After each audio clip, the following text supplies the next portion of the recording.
Chapter 372, Abuse the Rotten Peach Blossom, sent for identification _1. Could the two at the back seat consider the feelings of this single, pitiful man? It's uncomfortable. Heart-wrenching. Feels like crying. What to do? He too desires to be in love. Mo Kishan's arm was tightly wrapped around Na-young, his chin rubbing against her neck. Na-young pinched his chin, slapping his face while saying, "You bastard, your beard is poking me." Faintly colored, the stubble on his chin isn't too noticeable, but it pricks against the soft skin, causing a stinging pain accompanied by slight itchiness. Bastard? Wu Daming in the front seat was dumbfounded. Na-young actually called Mo Kishan a bastard. It would have been less surprising if she just called him a bastard, but she even dared to slap Mo Kishan's face. It's over. Mo Kishan must be angry now. Hanging around Mo Kishan for such a long time, he knew Mo Kishan's nature well. He has a quick temper. Easily angered. His character is quite eccentric. Also, he despises anyone touching his face, not to mention a woman. Even his close male friends can't do so. His face is his forbidden area. Is Na-young going to get thrown out of the window by Mo Kishan? It's highly probable. After all, such a thing has happened before. Considering this, Wu Daming slowed down the car once more to prevent Na-young from getting seriously injured when she gets thrown out. Did it prick you? Mo Kishan asked with a worried face. Does it hurt? I'm sorry, I was in a rush this morning and forgot to shave. At this moment, Wu Daming wondered if he was hallucinating. Was this still the Mo Kishan he knew? Does he not care about his face anymore? And Na-young called him a bastard, yet he did not respond. My God. This is too terrifying. Wu Daming was doubting his life. It appears that Mo Kishan is really serious about Na-young. Wu Daming looked at Na-young differently now, with more respect. Mo Kishan was carefully blowing on the prickly spot. Na-young, with disgust, covered his mouth. Stop blowing, are you a fool? Mo Kishan mustered courage and kissed Na-young's hand. Na-young had no reaction. Mo Kishan, whimpering, so afraid the wife will get mad. Since a kiss has already been given, why not kiss again? Mo Kishan mustered the courage and gave her another kiss. Na-young's hands were soft, smooth and delicate despite her frequent hard work, with no calluses, her fingers slim, fair and exquisite, like a piece of top-grade mutton fat jade. Na-young pinched his nose. Will you ever stop? Seeing that Na-young wasn't angry, Mo Kishan became braver. He whispered into her ear, "Wife, your hands smell great." Na-young raised an eyebrow. You have no shame. Not having any shame, yet I am still your man. Na-young, she realized Mo Kishan, this bastard, is becoming even more of a jerk. Wu Daming in the front seat, please, spare me this display of affection. As if suddenly remembering something, Mo Kishan picked up a package from under the seat. Yang, this is a gift I brought for you from F country, take a look and see if you like it. There was a splendid cheongsam and a pair of black high heels inside.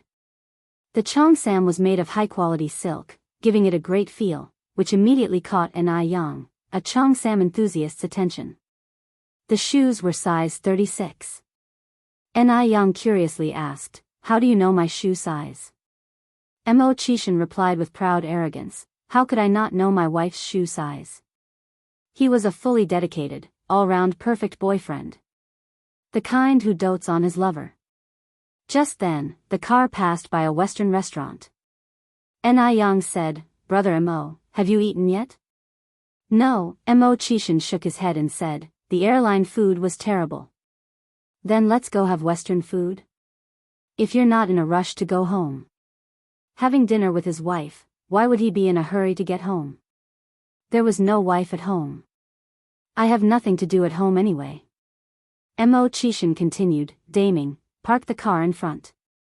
We are going to have Western food. Feeling the death gaze from the back of his head, Wu Daming, desperate to survive, said, "No. I can't eat Western food, my stomach is not good, I'll have a stomachache after eating it."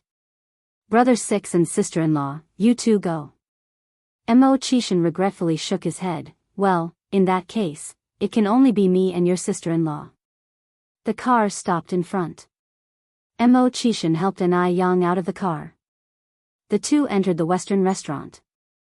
The restaurant had a romantic ambience, with fresh roses on the tables and violin melodies lingering in the air. It was the perfect place for a couple to have dinner. Chapter 373, Abuse the Rotten Peach Blossom, sent for identification _2. Mo Chishan carefully pulled out a chair for Anai Yang. Thank you, Brother Mo. Anai Yang said as she gracefully took a seat opposite him. Why are you still so polite with me? Mo Chishan replied, reaching over to affectionately stroke her nose. Anai Yang smiled and retorted, so should I thank the bastard instead? Mo Chishan replied seriously, never thank me again. Because being nice to his wife was only natural. Got it. Anai Yang, her eyes brimming with laughter, handed him the menu. Go ahead and order. You order. Anai Yang questioned, how would I know what you like? Mo Chishan responded, I'm not a fussy eater, I'd love whatever my wife orders. We each order 2 dishes, no refusals. Anai Yang wasn't the dictatorial type. All right. Mo Chishan nodded, I'll do as my wife says.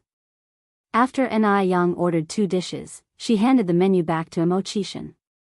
It was 4 in the afternoon at this moment. There were quite a few people sipping afternoon tea in the restaurant. Sitting opposite Mo Chishan and Anai Yang were 2 girls. Jingrong. Ying, sitting opposite Zhao Jingrong, signaled her with a glance. What is it? Zhao Jingrong was puzzled. Ying continued, Jingrong, look behind you. Zhao Jingrong turned to take a look and her face immediately twisted, distaste clouding her features. Why did he follow me here? Ying stated, certainly, Mo Chishan must still have a thing for you. That's why he sneaked in after you. What a disgusting man, you have broken off the engagement so long ago, yet he is still stubbornly clinging to you. Shameless. Zhao Jingrong snorted, if he had any shame, he wouldn't have followed. He doesn't even have the decency to look at himself. A toad trying to eat swan meat. Ying nodded, immediately aligning herself with Zhao Jingrong, and Jingrong, have you seen the girl next to him?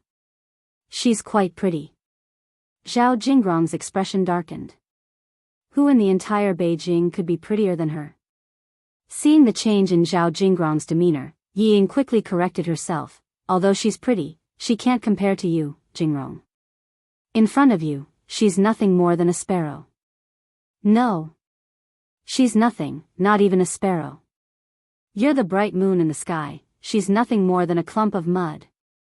The Zhao family was indeed a prestigious family in Beijing, and the Yi family was just small fry in comparison, hence Ying's attempts to gain Zhao Jingrong's favor. Zhao Jingrong brightened instantly, stirring her coffee absent-mindedly. Continuing the conversation, Ying suggested, Jingrong, I bet Mo Chishan brought this girl here just to make you jealous. He wants you to react. Jealous? Would she feel jealous towards that loser? Zhao Jingrong mocked, a loser stays a loser. His lousy tricks can't even impress anyone. He's doomed for life. Ying nodded in agreement, you're right, Jingrong. Zhao Jingrong pulled out a couple of RMB notes from her wallet and placed them on the table, saying, let's go, towards Ying. Ying immediately followed Zhao Jingrong's lead. As they passed by Mo Chishan, Zhao Jingrong glanced at Anai Yang. At that moment, a hint of surprise flickered in her eyes. She had only glanced at her earlier but hadn't really noticed her. This girl was indeed somewhat attractive. She could just about compete with her. Zhao Jingrong had already been back in Beijing for a while and had thoroughly investigated all the wealthy heiresses in the city. She was certain that this girl did not belong to the elite circles. She wondered where Mo Chishan had found this actress to put on such a show of affection in front of her. Mo Chishan, Zhao Jingrong walked over and stopped next to their table. Her eyes were filled with scorn as she looked down at him. What's the point of this? Anai Yang, who had been chatting with Mo Chishan, was suddenly interrupted by a woman's imperious voice. She glanced up and saw a face heavily made up with expensive makeup. This person. Well, she didn't recognize her. Could she be Mo Kishin's stalker? Ni Yang turned to look at Mo Kishin. Mo Kishin quickly explained, Yang, don't get it wrong, I have nothing to do with her, she's just been persistently annoying. Hearing this, Zhao Jingrong retorted angrily, am the one being annoying? Mo Kishin, you're obviously playing your part too well. Clearly, it's you who has been stalking me. You've been severely disrupting my life. As if stalking wasn't enough, now you've even hired an actress for your play. You think this could provoke me? Let me tell you, our engagement is long over, would never, ever be attracted to someone like you. Chapter 374, Abuse the Rotten Peach Blossom, sent for identification _3. What a pain in the ass. Zhao Jingrong was furious. She didn't understand why her family initially arranged this marriage for her. Now she was having real trouble. Mo Kishin was just like a sticker, you can't shake him off. Wait a minute, Ni Yang spoke softly, then said, what exactly did you just say, miss? I'm an actress? Brother Mo is stalking you? Miss? Ni Yang actually called her miss. Doesn't she know that the thing women care about the most is their age? No one would be happy if a girl about a decade younger than them kept referring to them as miss. Zhao Jingrong angrily replied, are you not the actress hired by Mo Kishin? If he wasn't tailing me, then how could he just so happen to be in this restaurant? Ni Yang laughed, if I'm an actress, how much did you pay me? And may I ask, is this restaurant your personal property? Is it the case that other than you, no one else can come? Look carefully, dear miss, there are many people in this restaurant. Are you implying they are all here because of you? Did they all follow you here? When she heard this, the other diners in the restaurant cast complicated glances at Zhao Jingrong. Zhao Jingrong choked on her words, her face turned very ugly, and she was left speechless in anger. An actress is just an actress. Isn't their mouth just like a fountain, who can withstand it? You are making baseless accusations. Spouting nonsense. Zhao Jingrong finally squeezed out these words after being pent up for a while. It was clear that she was the victim. But why was the situation now reversed and being made her fault? If you are saying Mo Kishin wasn't tailing me, do you have any evidence to prove he wasn't? Ni Yang responded with a light smile, dear miss, if you say brother Mo is stalking you, I can also say that you are stalking brother Mo. Do you have any evidence to prove you aren't? Zhao Jingrong was almost angered to death by Ni Yang. She was stalking Mo Kishin. She would stalk Mo Kishin, such a loser. Wasn't Ni Yang actually insulting her? Little bitch. How dare you talk to Jingrong like that? Yi Ying angrily interjected. Mo Kishin's face changed, and he looked over at Yi Ying. That look made Yi Ying shudder, made her feel chilled to the bone. Were those really the eyes of a loser? Yi Ying looked at Mo Kishin again, only to find that he had already averted his gaze. That must have been a misperception just now, right?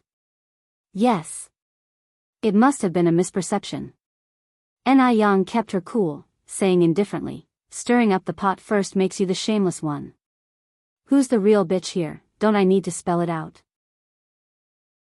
Having spoken, Ni Yang continued, little girl, at such a young age, I suggest you keep your mouth clean, build up some good karma for your descendants. Try to be kinder as a human being. Upon hearing her words, the surrounding crowd started to gossip about Zhao Jingrong and Yi Ying. Ni Yang looked at Zhao Jingrong and then said, also, Mo Kishin is now my boyfriend. If you know what's good for you, miss, please stay away from my boyfriend in the future. At that, the surrounding crowd had an even more complex look, and the whispers grew louder. So she's trying to steal that young girl's boyfriend. Tisk tisk, you can't really judge a person by their looks. Zhao Jingrong's face was ghostly pale. She had never been so embarrassed in her life. She originally came here intending to put Mo Kishin in his place, to make him give up on her, but she didn't expect to be ridiculed by a young girl. Mo Kishin, you're doing great. Does he think that by doing this, I would like him? How ridiculous. Let's go. Zhao Jingrong turned her head to look at Yi Ying. Yi Ying immediately followed Zhao Jingrong's steps. The two left the restaurant in a rather sorry state. Inside the restaurant, Mo Qishan dared not meet Ni Yang's eyes. Ni Yang lifted her eyes to look at Mo Qishan. Brother Mo, aren't you going to explain? Although she knew Zhao Jingrong was just infatuated with herself, Ni Yang was a bit angry. After all, Mo Qishan was the first person she truly liked. Mo Qishan swallowed. Yang, you can just call me a jerk again. Mo Qishan suddenly felt that being called a jerk was more comforting and made him feel safer. Ni Yang kept a straight face and didn't say anything. Yang? Mo Qishan carefully prodded Ni Yang's finger. Ni Yang didn't respond. Mo Qishan continued, Yang, there's really nothing between me and her. She is Zhao Jingrong, the one I told you about earlier. We already broke off our engagement and I don't like her at all. Yang, won't you stop being angry, please? Chapter 375, Abuse the Rotten Peach Blossom, sent for identification _4. Ni Yen responded grimly, who knows if you have a plethora of ex-fiancés. Today it's Zhao Jingrong, maybe tomorrow it will be Wang Jingrong, and the day after might be Zhou Jingrong. I swear I don't. Mo Qishan raised 3 fingers, it's only this one Zhao Jingrong. It was back when I was immature for a few months, and my family's elders arranged it. Really no one else? Ni Yen raised an eyebrow slightly. Absolutely no one else. Only then did Ni Yen reveal a smile. Fine, I'll believe you this one time. Are you full? If so, let's go back. All right. Mo Qishan nodded, and followed Ni Yen's pace. Ni Yen went to the bar to pay the bill. Mo Qishan didn't dare say anything else, looking somewhat like an aggrieved little wife. The two of them were walking one in front of the other. Mo Qishan reached out to tug at Ni Yen's sleeve. What's up? Ni Yen turned her head slightly. Mo Qishan then said, Yang, can you call me a douchebag again? Otherwise, he kept feeling that Ni Yen hadn't really forgiven him. Ni Yen pinched his waist, you bastard, if there's a next time, I won't spare you. When he heard the long missing phrase, Mo Qishan felt a sense of relief. Bending over, he appeased in a low voice, yes, my lord wife, I promise there won't be a next time. But Ni Yen pinched even harder, silver-tongued devil. Mercy, my dear, this is called wholeheartedness. Wholeheartedness for you and only you. The two of them arrived at the car bantering all the way. Wu Daming first dropped off Ni Yen, then drove Mo Qishan back to the Mo family. He wasn't sure whether it was an illusion, but Wu Daming felt that after Ni Yen alighted, the temperature inside the car fell several degrees, becoming oppressively cold. He could barely breathe. Do you know the Yi family? After a while, Mo Qishan's voice came from the back seat. I do. Wu Daming nodded. Brother 6, did the Yi family offend you? Mo Qishan slowly lit a cigarette. His handsome face seemed to be coated in a thin layer of ice, something far more serious. Huh? Wu Daming widened his eyes in disbelief. What could be worse than offending Mo Qishan? His curiosity was sparked. What on earth had the Yi family done to be considered unforgivable? So, Mo Qishan looked up at Wu Daming. Do you know what you should do now? Yes. Wu Daming nodded. Any family that upsets Mo Qishan typically ends up with only one outcome. Disastrous. Furthermore, Mo Qishan continued, the Zhao family needs to be taught a serious lesson. Okay. They quickly arrived at the Mo family mansion. Mo Qishan had disappeared for over 4 months. His sudden return took Granny Mo by surprise. 6th. Mom. Mo Qishan went in and embraced Granny Mo. Granny Mo complained, you rascal, where have you been? No sign of you for such a long time. Mo Qishan replied, I went out to work. Work? Granny Mo said in surprise, did I hear wrong? Or did the sun rise from the west? Mo Chishan helplessly answered, I really did go to work. Granny Mo nodded dismissively, all right, you went out to work. Mo Chishan, Granny Mo continued, sixth, do you have enough money on you? If it's not enough, just let Mom know. Don't worry, we have plenty of money. Mo Chishan replied, don't worry, I'm not short on cash. Granny Mo took out 2 cards from her pocket and shoved them into Mo Chishan's hand. Keep these cards. Mo Chishan helplessly said, Mom, I really don't need money. Granny Mo responded with displeasure, you are my son, my youngest son. Can't your mom give you money? Take my money. It's not humiliating. Mom, actually I am. Mo Chishan whispered in Granny Mo's ear. After hearing Mo Chishan's words, Granny Mo burst out laughing, you child, can't even lie convincingly. Only tell your mom such things, if it gets out, people will laugh their teeth off. Mo Chishan, Granny Mo continued, now that you're back, Aunt Wang introduced a girl to you. Find some time to see her tomorrow. You're not getting any younger. When I was your age, your elder brother was already 12. Don't worry, I've checked her out. The girl is really nice, well educated, and her family is full of intellectuals. Chapter 376, Abuse the Rotten Peach Blossom, sent for identification _5. Although Lady Mo had a strong desire to bring Ni Yang and Mo Chishan together. However, Ni Yang was much younger than Mo Chishan, her future held countless possibilities, she was afraid that Ni Yang wouldn't fancy Mo Chishan. Besides, Mo Chishan was not young anymore, he could no longer procrastinate. Mo Chishan said, Mom, I have a girlfriend. What? Lady Mo stared incredulously at Mo Chishan. I have a girlfriend, so Mom, you don't need to worry so much. Lady Mo then said, you have a girlfriend? You're not making fun of me, are you? Why would I lie about something as serious as this? Lady Mo hastily asked, where's the young lady from? How old is she this year? How does she look? How many are there in her family? Mo Chishan said, it's a secret, you'll naturally know when the time comes. A secret? Even getting a girlfriend has to be kept secret. Just trying to fool her. She thinks she, the mother, is becoming senile? Lady Mo said, regardless, either you bring her over tomorrow for us to take a look, or you go meet the girl Auntie Wang has introduced. Mo Chishan hesitated, I need to consult with my girlfriend. It seems that this rascal might actually have a girlfriend. Lady Mo felt strangely excited. Lady Mo continued, since you're already courting the girl, you should take responsibility for her. Let her get to know you better. Discuss it with her tomorrow. If she's willing to come to our house, I'll make preparations. We can't be rude to the girl. Mo Chishan nodded, all right.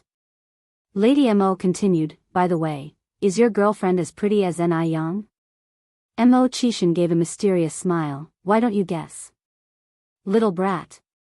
Lady Mo gave a playful smack to Mo Chishan's head, don't play tricks on me. Mo Chishan continued, you'll know when the time comes. Can't you just tell me straight? Mo Chishan stroked his chin, how should I put this? Just then, Mo Baichuan walked in from outside. Upon hearing this conversation, Ni Yang's words suddenly flashed in his mind. Last time, Ni Yang said that she and Mo Chishan were together. Could the girlfriend that Mo Chishan was referring to be Ni Yang? They couldn't possibly be together, right? Would Ni Yang genuinely fancy Mo Chishan? Probably not. If the girlfriend Mo Chishan was talking about was indeed Ni Yang, he wouldn't have been so secretive. Why wouldn't he just say it outright? Yes, that person definitely isn't Ni Yang. Upon this thought, Mo Baichuan breathed a sigh of relief and headed upstairs. Chuan Chuan. Lady Mo called out to Mo Baichuan's retreating back. Grandma. Mo Baichuan respectfully responded. Lady Mo continued, Baichuan, didn't you see your 6th uncle has come back? Mo Baichuan turned to Mo Chishan, 6th uncle. Mo Chishan nodded, good boy. Mo Baichuan slightly furrowed his brow. Mo Chishan was always so nonchalant and aimless. He found it strange if Ni Young actually fancied such a man. At the Ni family's house. The moment Ni Young arrived home, Ni Tsuhua curiously asked, Yang, where were you? I went to the airport to pick someone up. Who? Ni Young continued, it was Mo Chishan. Mom, I'm dating Mo Chishan. Presently, Ni Young didn't want to hide from Ni Tsuhua anymore. Ni Tsuhua smiled and said, then you have to treat Shema well. Shema is a good boy, you're not allowed to bully him. Ni Tsuhua sincerely admired the young Mo Chishan. As Ni Young chopped tomatoes, she said, look at what you're saying. How could I bully him? Ni Tsuhua continued, does Xiaomo's mother know about this? Their family is unlike ours. Will his mother have any prejudice against us? Rest assured, Auntie Mo is not the type to judge by appearances. Ni Young was quite familiar with Lady Mo's character. Upon hearing this from Ni Young, Ni Tsuhua finally felt relieved. The next day, Ni Young took Ni Tsuhua to the city. The weather was getting warmer, and Ni Young wanted Ni Tsuhua to go to the city more often. Staying home all day could easily lead to depression. There were lots of people on the street. Spring had come, and kite vendors could be seen everywhere. Ni Young bought an eagle kite. Mom, why don't we take Yun to the park to fly kites? Chapter 377, Abuse the Rotten Peach Blossom, sent for identification _6. Little Ni Yun is 1 month old now and can already toddle around. Not far from here, there's a wetland park. At this season, the wetland park is bustling with parents who bring their children out to fly kites. Upon seeing the kites, little Ni Yun laughs with joy, sister. Sister. Sister. Ni Young says, Yun, that is a kite. Little Ni Yun follows and says, Hongzheng. Kite. Ni Young corrects her. Hong. Ni Young, the 3 women head toward the direction of the wetland park.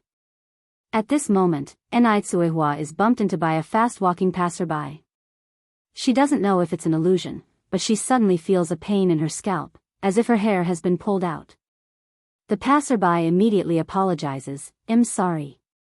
I'm sorry. I was in a hurry. Are you okay? Since the passerby apologized sincerely, Ni Tsuehua didn't dwell on it and replied, I'm fine, really. Upon hearing that Ni Tsuehua was okay, the passerby hastily walks off, as if afraid Ni Tsuehua might accuse her of something. Mom, are you really okay? Ni Young asks. Ni Tsuehua smiles and says, I'm not made of gold, what could possibly happen to me? That's a relief. The passerby swiftly runs into a small alley and hands over 2 strands of hair to a middle-aged man. The middle-aged man hands him 10 yuan. Thank you, says the passerby, smiling, if there is such work in the future, you can contact me at any time. Ni Young and Ni Tsuehua walk along the road. Suddenly, a male voice sounds from behind them. Yang. Ni Young looks back and sees Mo Chishan. Brother Mo. Yang, Mo Chishan runs over and greets politely, good day, auntie. Knowing that Mo Chishan and Ni Young are dating, Ni Quihua's gaze softens considerably, Shema, you're here. Yes. Mo Chishan nods, auntie, where are you and Yang going? Ni Tsuhua says, we are heading to fly kites. Shema, would you like to join us? Sure. Mo Chishan agrees happily. Because Ni Tsuehua is present, Mo Chishan doesn't dare to behave frivolously, he doesn't even dare walk too close to Ni Young. They walk behind Ni Tsuehua. When Ni Tsuehua isn't looking, Mo Chishan reaches out and quietly holds Ni Yang's hand. When Ni Tsuehua turns back to speak to them, Mo Chishan quickly releases Ni Yang's hand, and seriously answers Ni Quihua's questions. He's acting as if nothing had happened. Ni Young stifles a laugh, extends her pinky finger, and hooks Mo Chishan's little finger, whispering, Brother Mo, actually, my mom already knows about us. If you want to hold hands, just hold it. This man is really stubborn. Mo Kishin's heart leaps. Really? Yes. Ni Young nods. Then how does mom perceive me? Mo Chishin lowers his voice. Ni Young says, you're fine. After finishing her sentence, Ni Young realizes something was off. She nudges his waist with her elbow. What do you mean our mom? She's my mom, stop trying to take advantage. Mo Chishin clutches his waist, acting dramatically. Murdering your own husband, that's what you're doing. You jerk. At this moment, Ni Tsuhua turns back. Yang, it's a left turn up ahead to get to the park, isn't it? Mo Chishin quickly lets go of Ni Yang's hand, startled. Ni Yang nods and says, yes, mom, a left turn up ahead and we'll be there. All right. Ni Yang turns his gaze to Mo Chishin, teasing, anyway, my mom already knows. What are you afraid of? Mo Chishin says, I have to maintain a good image in front of mom. What if she thinks I'm not steady enough and not a good match for you? Ni Yang laughs, you fool. They arrive at the park soon after. The May weather is not cold, not hot, it's just right. All sorts of kites are flying in the park's sky. Ni Tsuehua and little Ni Yun are busy flying kites, while Ni Yang and Mo Chishin sit under a big tree, chatting. Yang, my mom wants to invite you over to our house tomorrow. Ni Yang looks at Mo Chishin, puzzled. Mo Chishin continues, as my girlfriend, Yang, do you want to go? Is it time to meet the parents already? Ni Yang is stunned. Yang? Ni Yang thinks for a moment, sure. It's inevitable that the ugly wife will meet her in-laws. Besides, she's already quite familiar with Mo's Mrs. and Mr. Chapter 378, Abuse the Rotten Peach Blossom, sent for identification _7 Really? Mo Chishin asked with some uncertainty. Ni Yang nodded, raising an eyebrow and counter-asking, what? You don't want me to go? Of course not. Mo Chishin said, I've been dreaming of you going. Yang, you are really great. In fact, before asking this question, Mo Chishin was very nervous. After all, he and Ni Yang haven't been in a relationship for that long.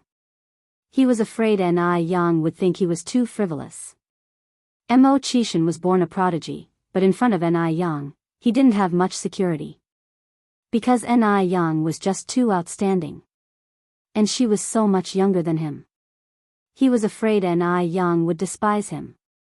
Over here, Ni Tsuehua and little Ni Yun had already flown the kite into the sky. Little Ni Yun clapped his hands excitedly, amazing, kite. Ni Tsuehua handed the kite reel to little Ni Yun. Yun, can you hold this? Once he had hold of the reel, little Ni Yun became even more excited. Just then, the kite string suddenly broke. The kite in midair began to descend in a straight line. Little Ni Yun pointed at the kite, anxiously saying, down, gone, Yun, don't worry, mommy will take you to pick it up. Ni Tsuehua carried little Ni Yun towards the place where the kite had fallen. Halfway there, she saw a tall man carrying an eagle-shaped kite and walking in their direction. Comrade, is this your kite? Yes, it's ours. Ni Tsuehua, holding the child with one hand and accepting the kite with the other, said, thank you. No problem, it was just a small favor.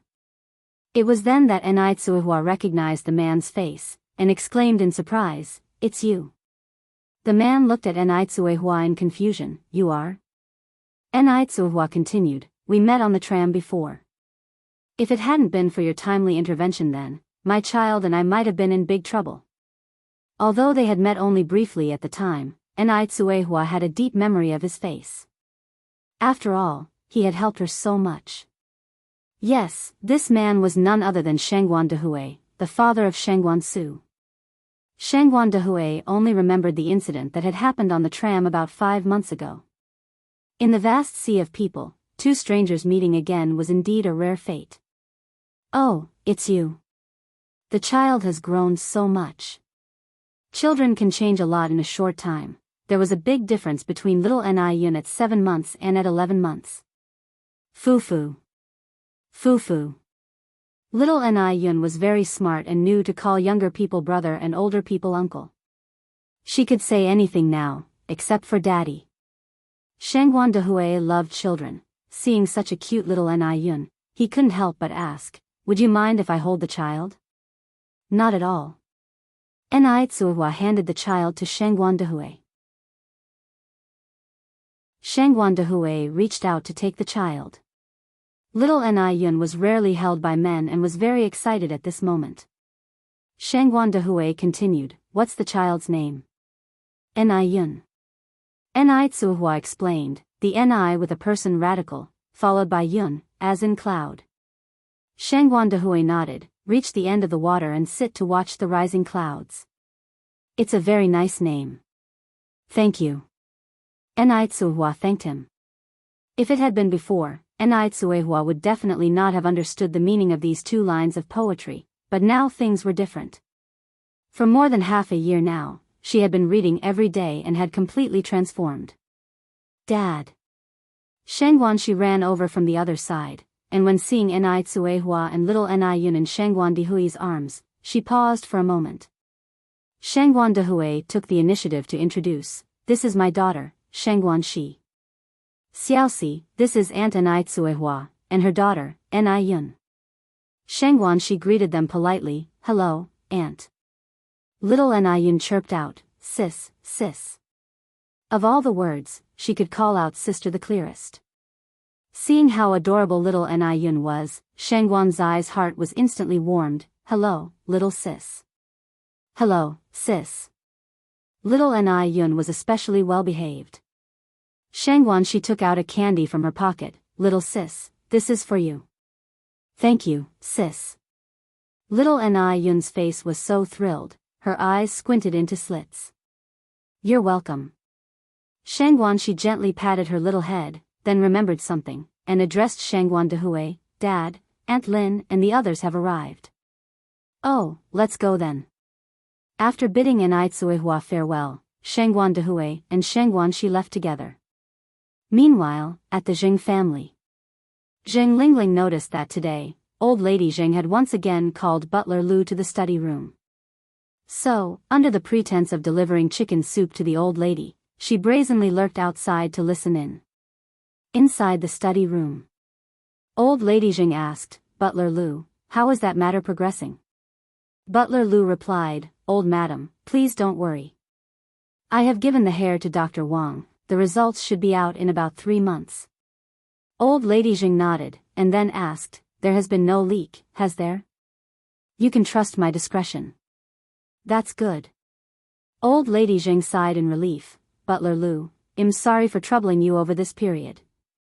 Butler Lu said, "Old madam, it's my duty and responsibility." The study room was reasonably soundproof. From outside, Zheng Lingling could only vaguely catch a few phrases. Dr. Wang, appraisal of the hair, things of that nature. Zheng Lingling narrowed her eyes, an ominous feeling surged in her heart. The old witch couldn't actually have found her real daughter, could she? If she did find her real daughter, then what would happen to her and Jing Xianjing? And so, before the old witch made her will, nothing should threaten them. Better safe than sorry. Dr. Wang. Yes. This matter had to start with Dr. Wang. Zheng Lingling gradually cooled down, steadied herself, and left with the chicken soup. "Mom, what's wrong? You don't look well." Jing Xianjing looked worriedly at Zheng Lingling.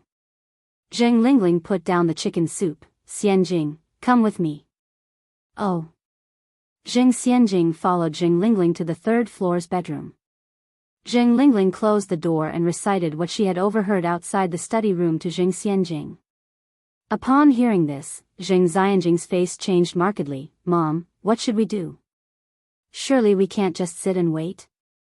Zheng Lingling continued, "We have to find a way to replace the hair sample with Dr. Wang."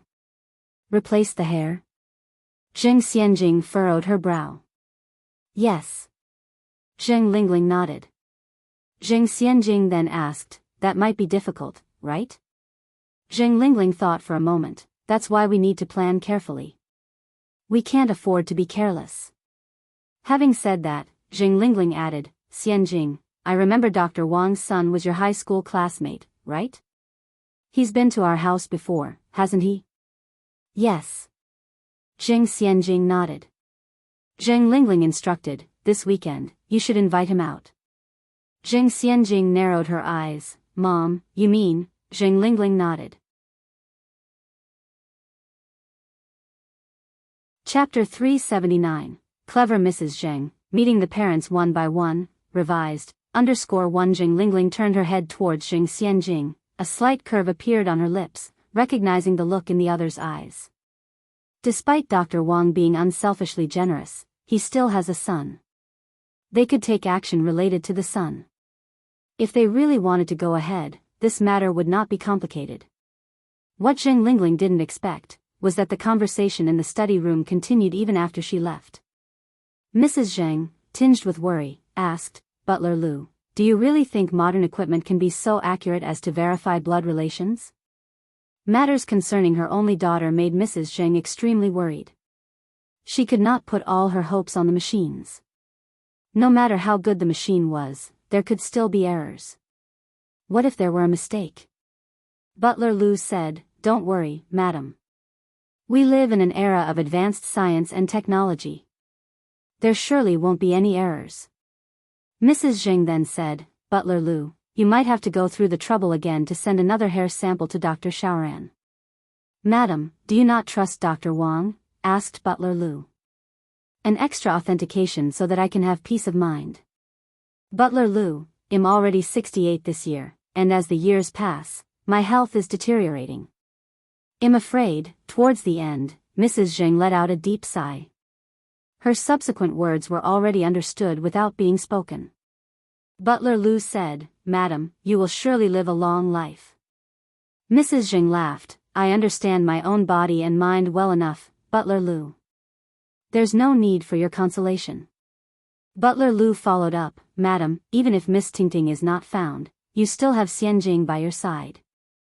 Xianjing is a good child, but smart people often encounter misfortune. Mrs. Zheng looked up at the door, and continued to say, I clearly understand what Lingling is considering in her heart. A few days ago, did Lingling secretly look for you? Asking about Tingting's matter? At these words, Butler Lu was taken aback, his gaze towards Mrs. Zheng changed. He thought Mrs. Zheng knew nothing. In reality, Mrs. Zheng was as clear-hearted as a mirror. She knew everything, she just did not wish to bring it up. The reason for seeking Dr. Xiaoran to verify the results was probably because she was worried that Zheng Lingling would ruin it from the inside. Thinking of this, Butler Liu's gaze towards Mrs. Zheng was filled with more respect. Mrs. Zheng continued, My older sister left us early, and Lingling was only 7 years old when she came to live with me. Even though the girl might be a bit too assertive at times, she's essentially not a bad person. Zheng Lingling was brought up by Mrs. Zheng, and she was her sister's daughter. Although they were not biological mother and daughter, their bond had the foundation of the previous generation's relationship. If it weren't for a friend's plea, Mrs. Zheng would not have been in the mood to adopt a daughter at the time. Butler Lu nodded, Madam, what you said is right. After Zheng Lingling and her daughter discussed their secret plans and left the room, they bumped into Butler Lu and Mrs. Zheng coming down the stairs. Grandma, Zheng Xianjing came over reverently, supporting Mrs. Zheng's arm. Zheng Lingling said, Mom, I have made chicken soup for you. The temperature is just right now. I will bring it over to you. Mrs. Zheng chuckled, Lingling, you've worked hard. There is no need for you to make chicken soup for me every day. Zheng Lingling said, It's not hard at all to prepare some chicken soup. As your daughter, looking after you is only right. As soon as she finished speaking, Zheng Lingling turned around to fetch the chicken soup from the kitchen. Zheng Xianjing led Mrs. Zheng to the couch to sit down. Just as Zheng Lingling was walking into the living room with the chicken soup, she was knocked over by a figure. Bang! The chicken soup was spilled on the floor, and the porcelain bowl was smashed to pieces. Clapping and laughter echoed in the air, Wow! So much fun. It's really fun. Ha ha ha. Mom, are you alright? Zheng Xianjing immediately ran over to help Zheng Lingling up. Zheng Lingling was furious. Her eyes flashed with intense venom. The chicken soup that she had worked hard on for over 3 hours had just been spilled by this crazy woman. If it wasn't for Mrs. Zheng's presence, she would have slapped her already. Zheng Lingling smiled and said, "I'm fine, Xianjing, don't worry." Even though Zheng Lingling claimed that she was fine, there was a frightful red mark on her wrist. Zheng Xianjing said, "I'll go get the burn ointment." "No need," Zheng Lingling laughed, "surely a wound this small doesn't need burn ointment." Suyu.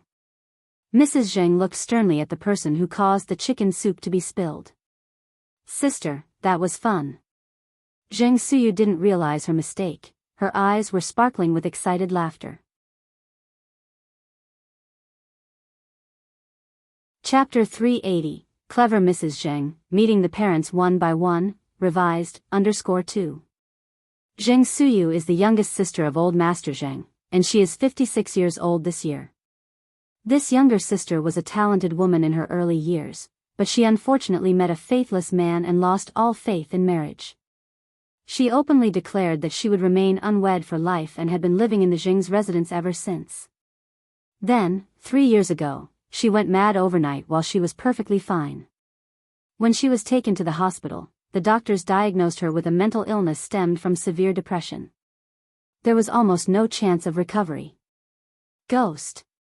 You are a ghost. Zheng Suyu stared at Zheng Lingling. She suddenly became frightened. How terrifying. There's a ghost. Ghost. You all are ghosts. Zheng Suyu suddenly pushed Zheng Lingling onto the ground, laughing crazily. Ha ha. The ghost is dead. The evil ghost was killed by me. I am so powerful. Suyu. Madame Zheng shouted angrily. Butler Lu, take Suyu back to her room. Sister, behave. Suyu will behave. Zheng Suyu plaintively clung to the sleeve of Madame Zheng. She looked like a scared child, making people reluctant to scold her. When was it that Zheng Suyu was also a person proud to the bone? Fate plays with people. Madame Zheng's eyes were filled with sadness and helplessness. Zheng Lingling, understanding the situation, said, "Mom, please don't blame Aunt Suyu. I was just not steady on my feet." Aunt Suyu didn't mean to. If she could control herself, she wouldn't behave like this. Wah. Zheng Suyu made a face at Zheng Lingling.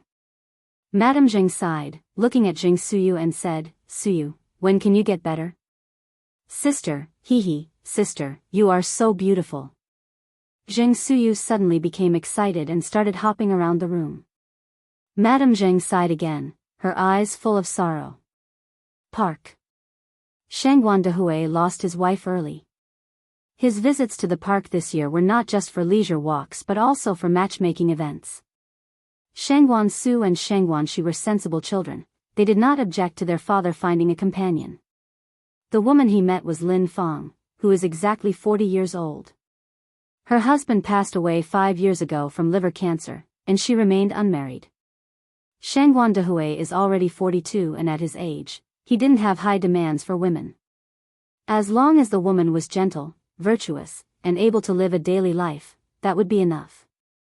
Lin Fong was a kindergarten teacher, had an elegant job, and was decent in character. There was no significant generation gap between her and Shangguan Dehui. After the meeting, Shangguan Shi asked, "Dad, what is your impression of Aunt Lin?" Shangguan Dehui said, "You can only know a person's heart with time." Shangguan Shi asked, "So that means your first impression is good?" Shangguan Dehui turned the question, "Xiaoxi, what do you think of Lin Fong?" In fact, he didn't mind much. As long as Shangguan Su and Shangguan Shi thought it was okay, it was okay. Shangguan Shi smiled and responded, "I think Aunt Lin is nice. She has a good background, a decent job, and a gentle personality. I think she's very compatible with you. How about dating Aunt Lin for a while, Dad? If you find you are not compatible, you can break up." Shangguan Dehui said, "I will think about it more." Shangwan. She nodded and continued, actually, Aunt Lin is really good. I heard from Grandma Zhao that her husband has been gone for 5 years, but she has been devotedly serving her paralyzed mother-in-law without any complaints. Lin Feng was indeed a good person. Shangwan. She did not want her father to miss her. Lin Feng returned home with a smile on her face. As soon as she opened the door, her only daughter, Changyu, eagerly asked, Mom, how did it go? Lin Feng said, I think Shangwan Dehui should be quite satisfied with me. Really? Changyu asked in surprise. Lin Feng nodded, at least the first impression is good. Changyu continued, Mom, you must seize the opportunity. The Shangwan family is a wealthy family. If you marry into it, then I will be a lady of wealth. Moreover, I heard that Shangwan Su is the president of a bank, and he is also very handsome. Changyu got lost in her own fantasies. If her mother marries into the Shangwan family, although she can also become a rich young lady, she will always be a stepdaughter. But if she could capture Shangwan's heart, it would be different. Then, she would become the true mistress of the Shangwan family. Lin Feng laughed and said, Do I need you to tell me that? Just then, a hoarse voice came from the next room, hungry. I am so hungry. Chapter 381, Clever Mrs. Zheng, Meeting the Parents One by One, revised, _3. Lin Feng's expression quickly turned intolerant, cursing and walking into the house, hungry, hungry, always hungry. You old hag, didn't you just eat this morning? The room was a storeroom, filled with a strange smell and assorted items. On a bed in the corner lay a skeletal old woman. Although the old woman was feeble, her eyes were exceptionally spirited, hungry. I am hungry. Lin Feng picked up a cold, hard steamed bun and threw it at the old woman's head, Eat up. You old hag. Poisonous woman, loose woman. You killed my son, you will not have a peaceful death. The old woman glared at Lin Feng, her eyes seemingly ready to devour. You old hag. All you can do is eat and talk. Lin Feng grabbed the steamed bun and shoved it into the old woman's mouth. If it wasn't for concern about her own reputation, Lin Feng would have gotten rid of this old hag long ago. Lin Feng warned, You old hag, if you dare to create any more trouble, watch how I deal with you. Lying paralyzed on the bed, the old woman was a helpless target for Lin Feng's numerous ways of torment. At these words, the old woman dared not say anything more. Lin Feng turned and walked back to the living room. Changyu voiced her concerns, Mom, what will happen to that old lady if you marry into the Shangwan family? Lin Feng responded, Don't worry about that. Mom will find a way. Oh. Changyu nodded. Mo family. After Mo Qishan returned, he told Grandma Mo about Ni Yang's visit the next day. Upon hearing this, Grandma Mo excitedly asked, Really? You're not picking on me, are you? Mo Qishan chuckled, Do you think I am teasing you? Good, good. This is great. Grandma Mo exclaimed, I must start preparing now. By the way, what does the young lady like to eat? After thinking for a while, Mo Qishan replied, she prefers spicy food and also fruit. Like grapes and lychees, for instance. Grapes, lychees? These fruits were out of season, causing a bit of a dilemma for Grandma Mo. To get these fruits, they would have to be sourced from outside. Given the inefficient transportation of the times, a round trip would take at least a week. You naughty boy. Why didn't you mention this yesterday? It's already dark now, where am I supposed to get these fruits? Grandma Mo complained to Mo Qishan. Mo Qishan replied, Mom, don't worry, I've already prepared these fruits. Now, just go and get a good night's sleep, and greet your future daughter-in-law with your best spirit tomorrow. You naughty boy. Grandma Mo playfully slapped Mo Qishan. Mo Qishan continued, I'm going to my room now. Off with you. Good night, Mom. Mo Qishan waved at Grandma Mo. After leaving the room, Mo Qishan immediately went upstairs to share the good news with Grandpa Mo. Upon hearing the news, Grandpa Mo exclaimed, "Really? Which poor girl has our naughty boy bewitched?" Despite referring to it as a bewitchment, the smile on Grandpa Mo's face couldn't be hidden. Initially, Grandpa Mo had been worried that Mo Chishan wouldn't be able to overcome the shadow of his broken engagement. Grandma Mo smiled and said, "I don't know either, and our naughty boy stubbornly refuses to spill any beans. But it doesn't matter, since we will see the girl tomorrow anyway." Grandpa Mo put down the brush in his hand. "As it's the girl's first visit, we must not neglect the preparations. Go and tell Ping Ping and Baichuan. I want everyone to be home tomorrow." Grandma Mo nodded. "You're right. I'll go and inform Chuan Chuan and the others now." With a pleased smile, Grandma Mo went to Mo Baichuan's room. Next, Grandma Mo called Lin Ping Ping. After learning the entire situation, Lin Ping Ping hesitated and said, "Aunt, considering that I'm divorced, will the girl's family feel uncomfortable if I attend such an important occasion?" Grandma Mo responded, "You silly girl. What time are we living in that you still have such thoughts? Divorce? So what? Divorce is not a disgrace.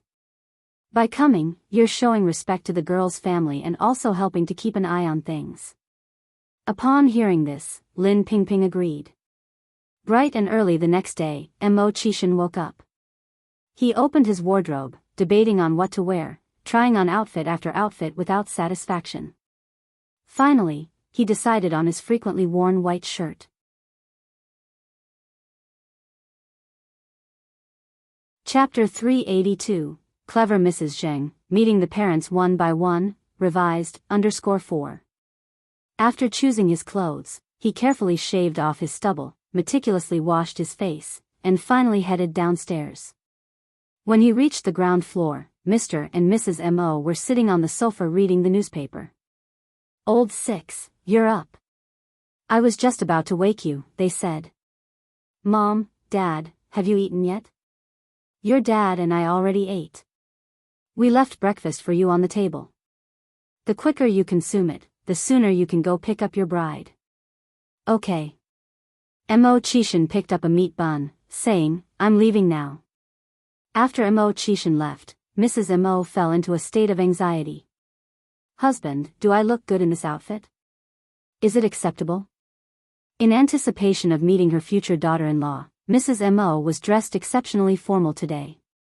Mr. Mo, without lifting his gaze from the newspaper, said, "The young lady is dating Old Six, what's the use of you looking good?" Mrs. Mo replied, "I want to make a good impression on her." Mo Chishan cycled to the Ni family's courtyard. When he arrived, Ni Yang was in the living room having a meal.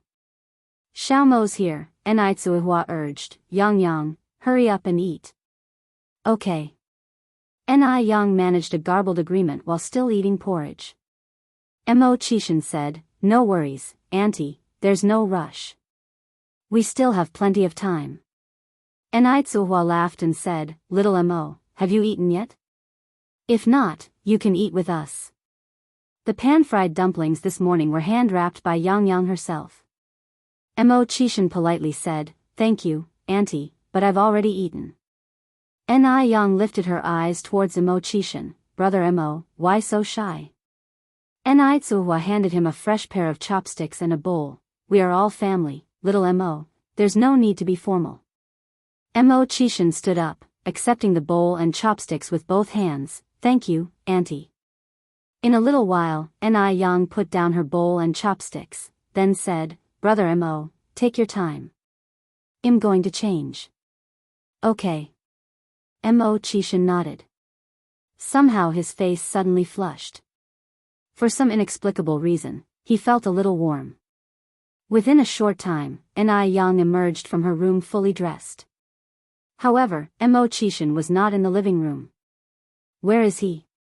Ni Yang raised her eyebrows slightly. Just then, there was a sound from the kitchen. Ni Yang went to see and found Mo Chishan washing dishes in the kitchen. He was slightly bent down, fully concentrated, and hadn't even noticed Ni Yang's arrival. His rolled-up sleeves revealed the strong, fair wrists. His hands were slender, with clear, pronounced veins, a hand model's delight, tempting one to touch. In this era, unlike future generations, men tended to be chauvinistic, believing that kitchen chores were women's work. But he looked completely at ease doing them. He really knew how to put on a show. Ni Young approached him with a light smile. Brother Mo, pretty impressive. Mo Chishan responded with a grin. Thank you for the compliment, boss. Also, this cheongsam you're wearing is really beautiful. You're like change from the Moon Palace.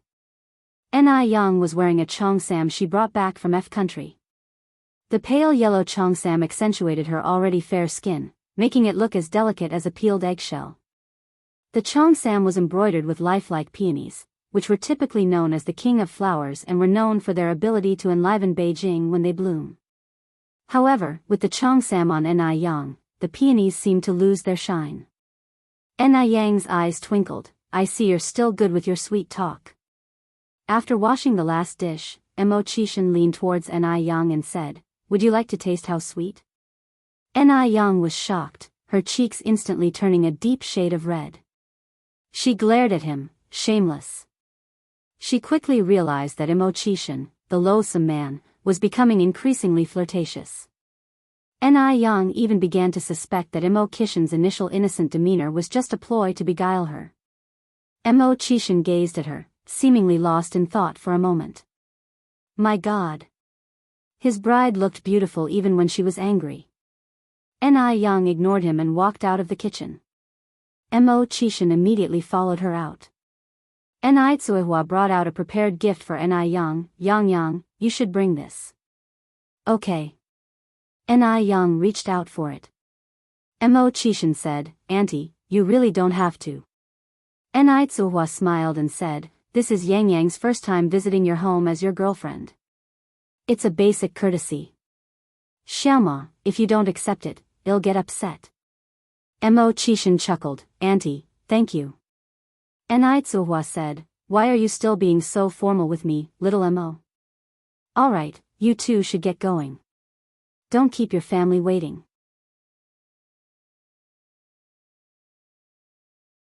Chapter 383, Clever Mrs. Zheng, Meeting the Parents One by One, Revised, _5. Alright, Auntie, goodbye. Goodbye. Ni Tsuehua waved her hand. Mo Chishan was still riding on that bicycle. Ni Yang was sitting at the front. It wasn't that Mo Chishan didn't want to drive over, but that he enjoyed this feeling. The Mo family. The elderly Mr. and Mrs. Mo had been eagerly awaiting for quite a while. Just then, the butler, with binoculars in hand, rushed downstairs from the floor above. They're here. Master, Madam, the sixth young master is biking over. Old Madam Mo excitedly said, really? The butler nodded, yes, they're already at the intersection now. Old Madam Mo turned her head and directed her gaze at Master Mo. Come on, dear, let's hurry out to meet them. Old Master Mo responded nervously, wait a moment. Wait a moment. What's wrong? Old Madam Mo looked at Master Mo impatiently. If you have something to say, say it quickly. She was eager to meet her future daughter-in-law. Master Mo continued, this outfit of mine, does it look all right? In a rather disgusted tone, Old Madam Mo said, the young girl is dating our sixth son, not you. What use is there for you to look so presentable? Master Mo, what goes around comes around indeed. Old Madam Mo continued, butler, go upstairs and call for Ping Ping and Chuan Chuan. After all, this is the young lad's first time visiting us, we must not neglect our etiquette. The butler responded, all right, I will go right away. Master and Madam Mo headed towards the door. Both of them waited with bated breath. Why haven't they arrived yet? Didn't the butler just say they were here? Yeah. Why aren't they here yet? Both elders were getting anxious. Just then, they could finally see the silhouette of a person riding a bicycle within their line of sight. Getting closer and closer. Old Madam Mo excitedly said, they're here. Old Master Mo squinted his eyes and said, why does this young lady look somewhat familiar? It was only when Mo Chishan introduced Ni Yang to the old couple that they finally reacted. Mom, Dad, let me introduce you to my girlfriend N.I. Young. N.I. Young greeted them with a smile. Aunt Mo, Uncle Mo. What? Both Old Master and Old Madam Mo glanced at each other, surprise written all over their faces. Old Madam Mo was the first to come back to her senses, gripping N.I. Yang's hands and asking, Yang, you're not joking with me, are you? Did Mo Chishan really manage to win her over? This felt more like a dream, it was so unbelievable. N.I. Yang responded, Auntie Mo, do I look like I'm joking? Old Madam Mo shook her head, no, not at all. Oh my. Who would have thought, Mo Chishan really won over N.I. Young? A thing even she didn't dare to dream of. Old Madam Mo was on top of the world with her excitement. She even felt the urge to break into song. Master Mo finally responded, Yang, come in and sit. Come in. Mo Chishan held N.I. Yang's hand and the two of them entered the grand doors of the Mo family together. As soon as they entered, they encountered Lin Pingping and Mo Baichuan, who were descending from the upper floor. The two of them were completely taken aback. Nobody had expected that the visitor would have been N.I. Young. Lin Pingping quickly came over to N.I. Young, my God. Yang, brother 6, what's this? Mo Chishan smiled and said, Sister, Yang and I, we're together now. Lin Pingping was speechless for a long while. Mo Baichuan, who followed behind, directly froze in place. He never thought that N.I. Young would actually be with that good-for-nothing Mo Chishan. What is N.I. Young trying to do? What's N.I. Young really up to? Is she still trying to get his attention? By getting close to Mo Chishan and having the chance to get close to him? Mo Chishan looked up at Mo Baichuan, nephew, aren't you going to greet your future aunt? Mo Baichuan had a stiff expression on his face. Chuan. Old Madam Mo gently reminded, scared he might offend N.I. Young again. Mo Baichuan walked up to N.I. Young, Aunt 6. Was N.I. Young trying to provoke him? Then he's also going to provoke N.I. Young a little bit. He just wanted to see how N.I. Young would respond to his mention of Aunt 6. N.I. Young responded ambiguously with a smile, my big nephew. Mo Baichuan's face was turning an unsightly hue. N.I. Young did dare to. She really did dare to. Did she think that by doing so, he would think highly of her? No way. Never. Mo Hudi walked into the house from outside. Upon seeing N.I. Young, she was so excited that she hugged N.I. Young and said, Sister N.I. Young, when did you arrive?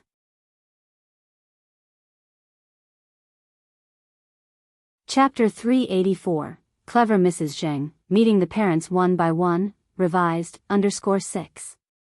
Old Mrs. Mo said cheerfully, Shout I, you can't call N.I. Young Sister N.I. Young anymore. Why? Mo Hudi asked curiously. Mo Chishan squatted down, looking at Mo Hudi, because Sister N.I. Young is now your uncle's girlfriend. Mo Hudi exclaimed, Really? Mo Chishan nodded. Mo Hudi continued, Uncle, I knew you had a thing for Sister N.I. Young. Mo Chishan, Mo Hudi added, So does that mean Sister N.I. Young will be my future auntie? Yes. Mo Chishan nodded. Mo Hudi looked at N.I. Young, Auntie, if my uncle dares to bully you, just tell me. I will kick his ass for you. N.I. Young laughed and pinched Mo Hudi's face, okay. Mo Baichuan's face got darker. He turned around and walked toward the door. Old Mrs. Mo asked, Chuan, where are you going? To pick up my girlfriend. Mo Baichuan responded without turning back. He was really curious to see if N.I. Young could hold her breath. Old Mrs. Mo wondered aloud, when did this boy get a girlfriend? Old Mr. Mo said, Don't worry about him. Then he lovingly looked at N.I. Young saying, Yang, come and sit here. Uncle 6 got a lot of your favorite fruits yesterday. Old Mrs. Mo chimed in, Yes, Yang, come here. The two elders seemed like they would give N.I. Young anything good from their house. They showered N.I. Young with affection. Their eyes practically blossoming with flowers. Old Mrs. Mo handed An Yang a peeled lychee. Yang, here, eat more lychees. They're sweet. These grapes are also delicious. Uncle 6, quickly peel some for Yang. Old man, go cut a fruit plate for Yang. There are watermelons and mangoes in the kitchen. Mo Chishan, he felt a little left out as a son. A black jeep stopped in front of the girls' dormitory. Mo Baichuan, frosty and cool, got out of the driver's seat, ignored the men's stop sign and went straight into the dormitory. Mo Baichuan was tall and handsome. His appearance drew the admiration and attention of many girls wherever he walked. Mo Baichuan pushed the dormitory door open. Li Xianxian was writing an essay on the table when she was startled by the sudden noise. Who? When she looked up and saw the handsome face of Mo Baichuan, the word, ah, caught in her throat.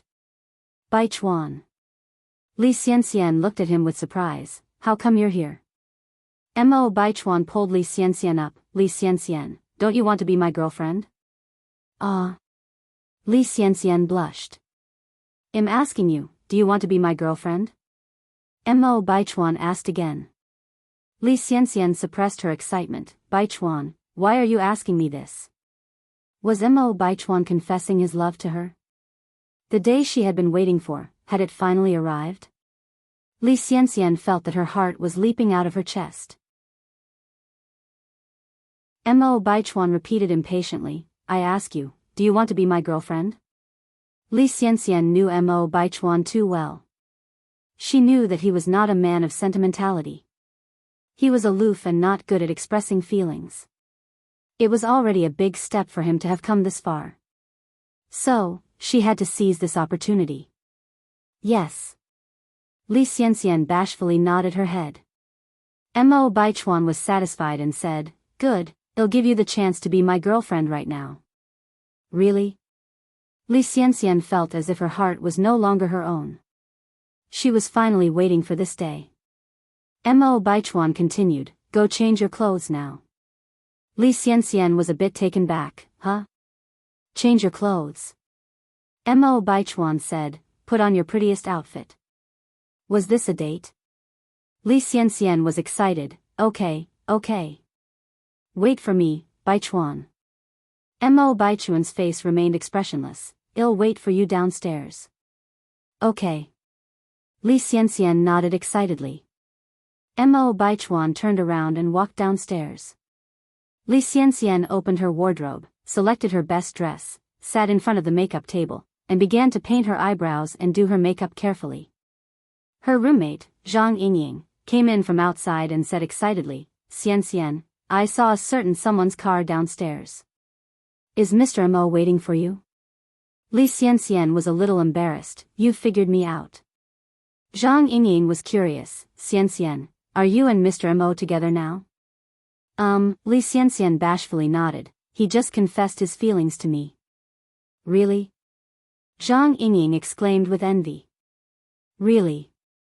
Li Xianxian put down the eyeshadow. I can't talk anymore. I need to go. Baichuan is still waiting downstairs for me. Okay, go ahead. Li Xianxian was a talented woman, and Mo Baichuan was a big shot. They were absolutely perfect together. It wasn't long before Li Xianxian came to the bottom of the building. Mo Baichuan was sitting tight behind the wheel, his face tense. Seeing Li Xianxian getting into the car, he said, buckle up. All right. Li Xianxian lowered her head to fasten her seatbelt. The black jeep sped along. As the road became more and more familiar, she asked, Baichuan, where are you taking me? Mo Baichuan replied, back to my house. Back to his house? Was this getting serious? Li Xianxian was stunned. Having visited the Mo family on numerous occasions, this time felt different. She was going as Baichuan's girlfriend. Li Xianxian said hesitantly, should I prepare any gifts? Are Uncle Mo and Auntie Mo at home? Mo Baichuan's parents didn't live in Beijing, but at their old house in Jiangnan. They only came back occasionally during the holidays.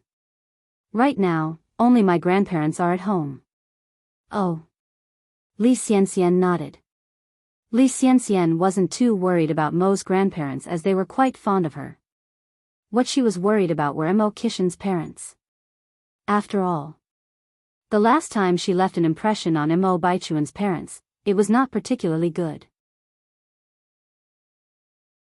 With Mo Baichuan driving rapidly, it wasn't long before they arrived at the Mo's household.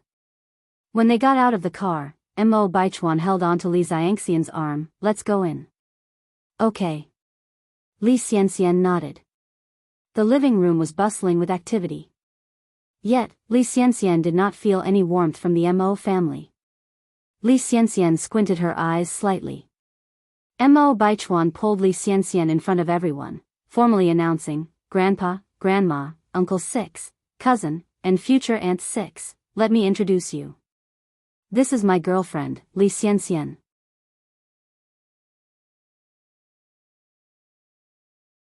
Chapter 385, Jealous, eh? Go take the exam.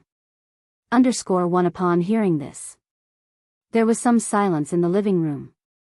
Although Grandpa Mo and Grandma Mo had hoped that Mo Baichuan and Li Xianxian could get together in the past, they were disappointed by Li Xianxian's recent behavior. Especially after the incident about the gift dress was exposed by Grandma Zheng, Mo Rongping and Xiao Jiao had gone out of their way to discuss this matter with Grandpa Mo and Grandma Mo. They felt that Li Xianxian was too vain and did not match up with Mo Baichuan. Consequently, Grandpa Mo and Grandma Mo had given up the idea of setting the two of them up.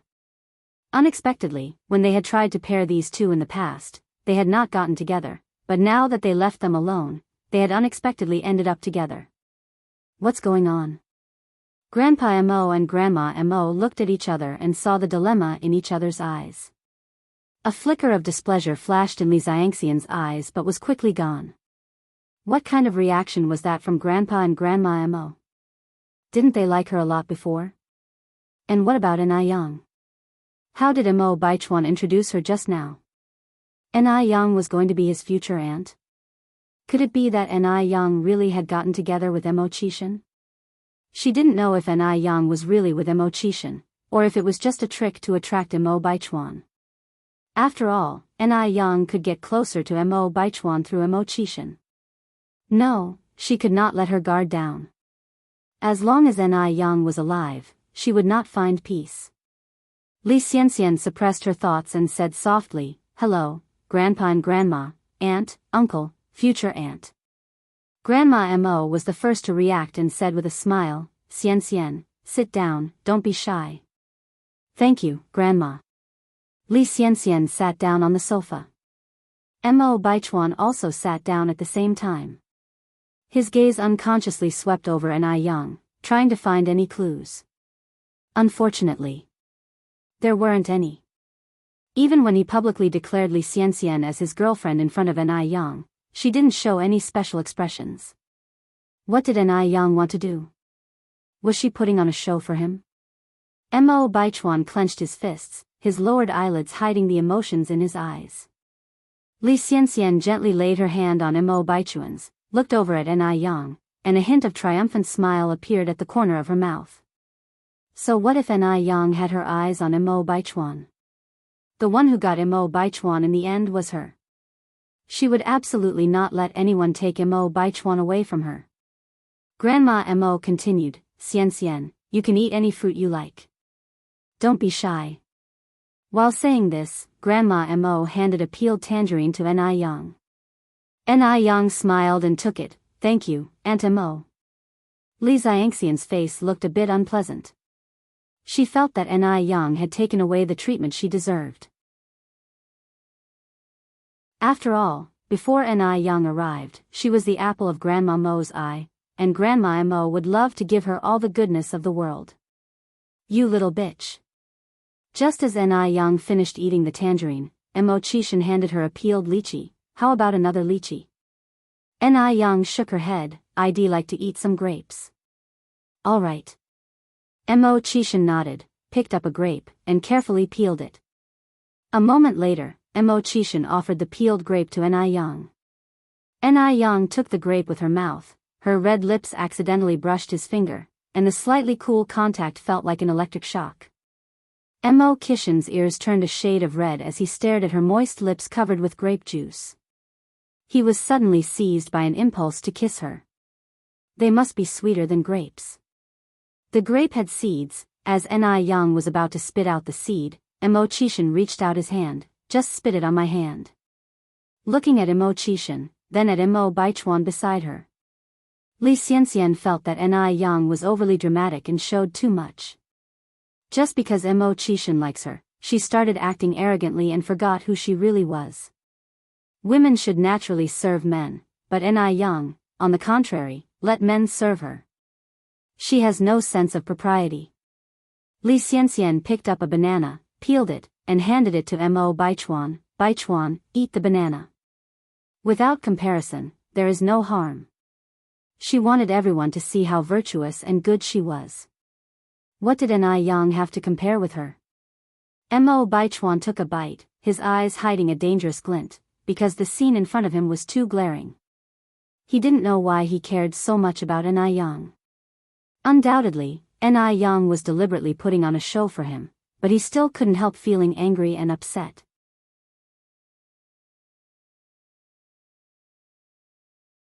Chapter 386, Jealous, Go Take the Exam. _2. No way. Why should he be the only one suffering? He wanted Ni Young to taste this feeling too. He didn't believe that Ni Young would remain indifferent after seeing how good he was to Li Xianxian.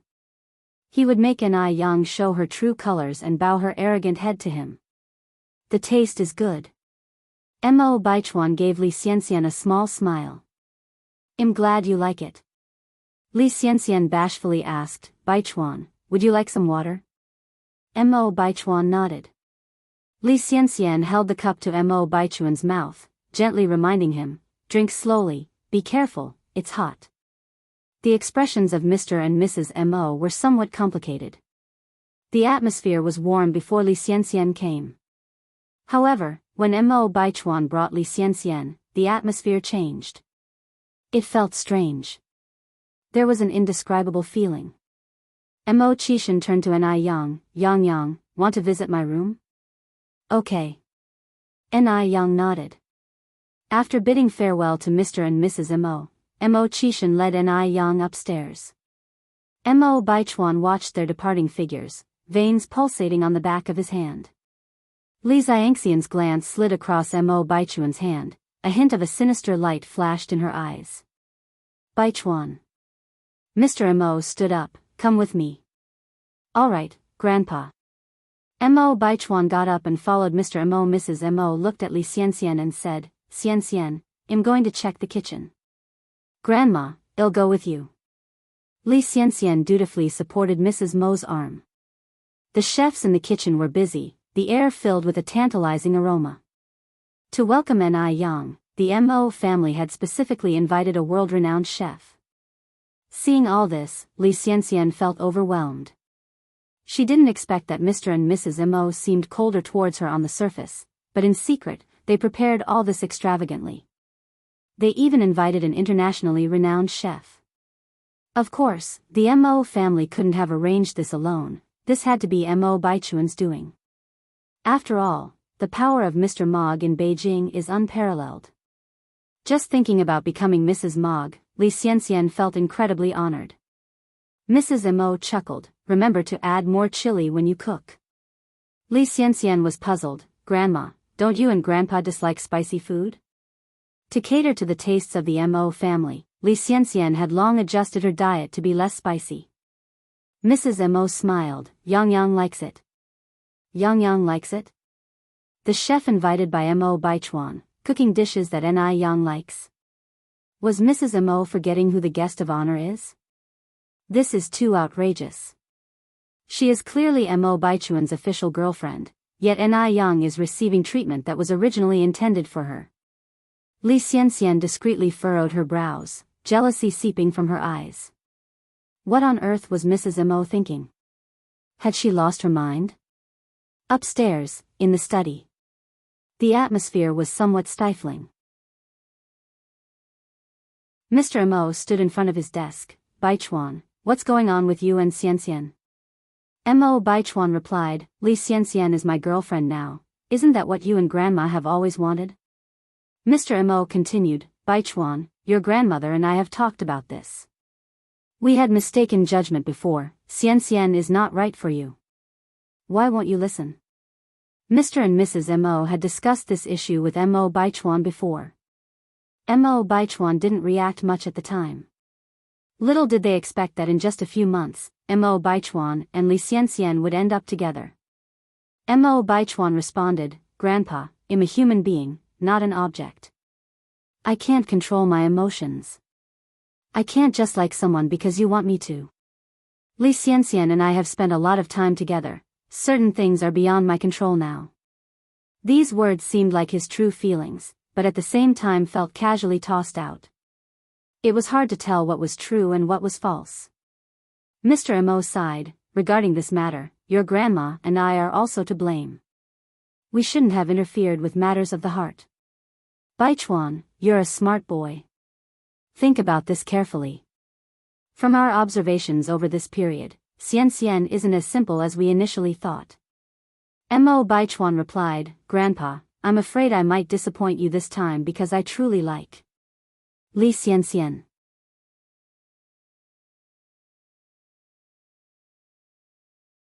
Chapter 387, Feeling Jealous, huh?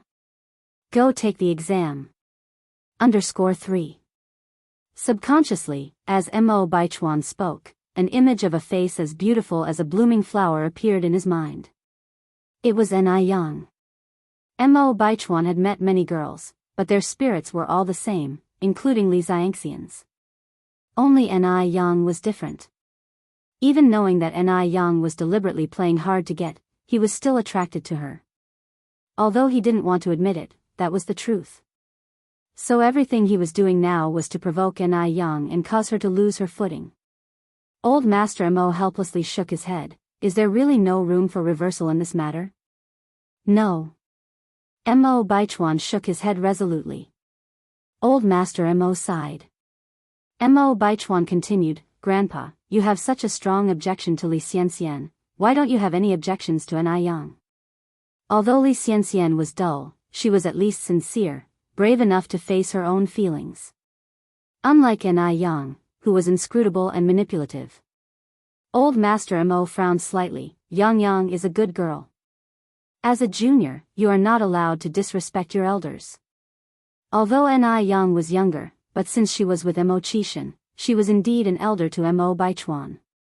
Mo Baichuan retorted, where do you see her as a good girl? Baichuan. Old Master Mo said with a heavier tone. Mo Baichuan, feeling an injustice, continued, Grandpa, Ni Yang isn't as simple as you think. Let me tell you the truth, when I was on a mission in Dam Village, I met her once. After that, she chased me all the way to Beijing. In the end, she won your and Grandma's favor. Actually, she was always scheming. Trying every means to get close to me. The reason she is with my uncle this time, is also because of me. Otherwise, why would you think Ni Yang would be interested in my uncle? Mo Qishan was just a good-for-nothing pretty boy, who was even dumped once. Anyone with a bit of common sense wouldn't be interested in him. Therefore, the reason why Ni Yang was with Mo Qishan was definitely to get closer to him. Old Master Mo frowned deeper. He was not a fool. He knew Ni Yang was not the kind of person Mo Baichuan said she was. Also, the feelings between Mo Qishan and Ni Yang were not faked. Due to Mo Rongping and Xiao Jiao's busy professional schedules, Mo Baichuan was raised by his grandparents since childhood. Mo Baichuan was a very sensible child, much more so than most of his peers. But this time, Mo Baichuan had really disappointed Old Master Mo. Nonsense. Old Master Mo rebuked angrily, Yang is not the kind of person you say she is. Baichuan, you've gone too far. Baichuan, do you have any kind of filial piety left in you? Grandpa, I'm not talking nonsense. Mo Baichuan replied, it's you who can't see the reality. You insolent brat. Old Master Mo, feeling frustrated, ordered, kneel down. Mo Baichuan knelt down with a thud. Old Master Mo picked up a family discipline tool, and severely spanked Mo Baichuan's back. This is for your lack of respect. This is for your inability to distinguish right from wrong. This is for your arrogance. Baichuan, do you acknowledge your mistake now? Old Master Mo did not hold back, each blow left a deep red mark. Mo Baichuan didn't even wrinkle his brow. I'm not wrong. Have you or have you not made a mistake? Old Master Mo increased his efforts with his hand. I'm not wrong. A layer of sweat appeared on Mo Baichuan's forehead. Mo Baichuan. Old Master Mo ground his teeth and threw away the family discipline tool. Mo Baichuan got up from the ground. Grandpa, it's understandable that you would favor your son, and I don't blame you. But one day you will know that the person who is wrong is not me, but you. Upon hearing this, Old Master Mo almost had a stroke. You insolent fool, do you even know what you are saying? Old Master Mo massaged his temples. Mo Baichuan looked at Old Master Mo. You know what kind of reputation my uncle has outside. How can you believe that Ni Yang would be interested in him? Although Mo Qishan was incompetent, he was still an elder to Mo Baichuan. Regardless, Mo Baichuan should not speak to Mo Qishan in this manner. Get out. Old Master Mo pointed to the door. Get out. Mo Baichuan bowed slightly, speaking respectfully. Grandpa, if there's nothing else, I'll be leaving first.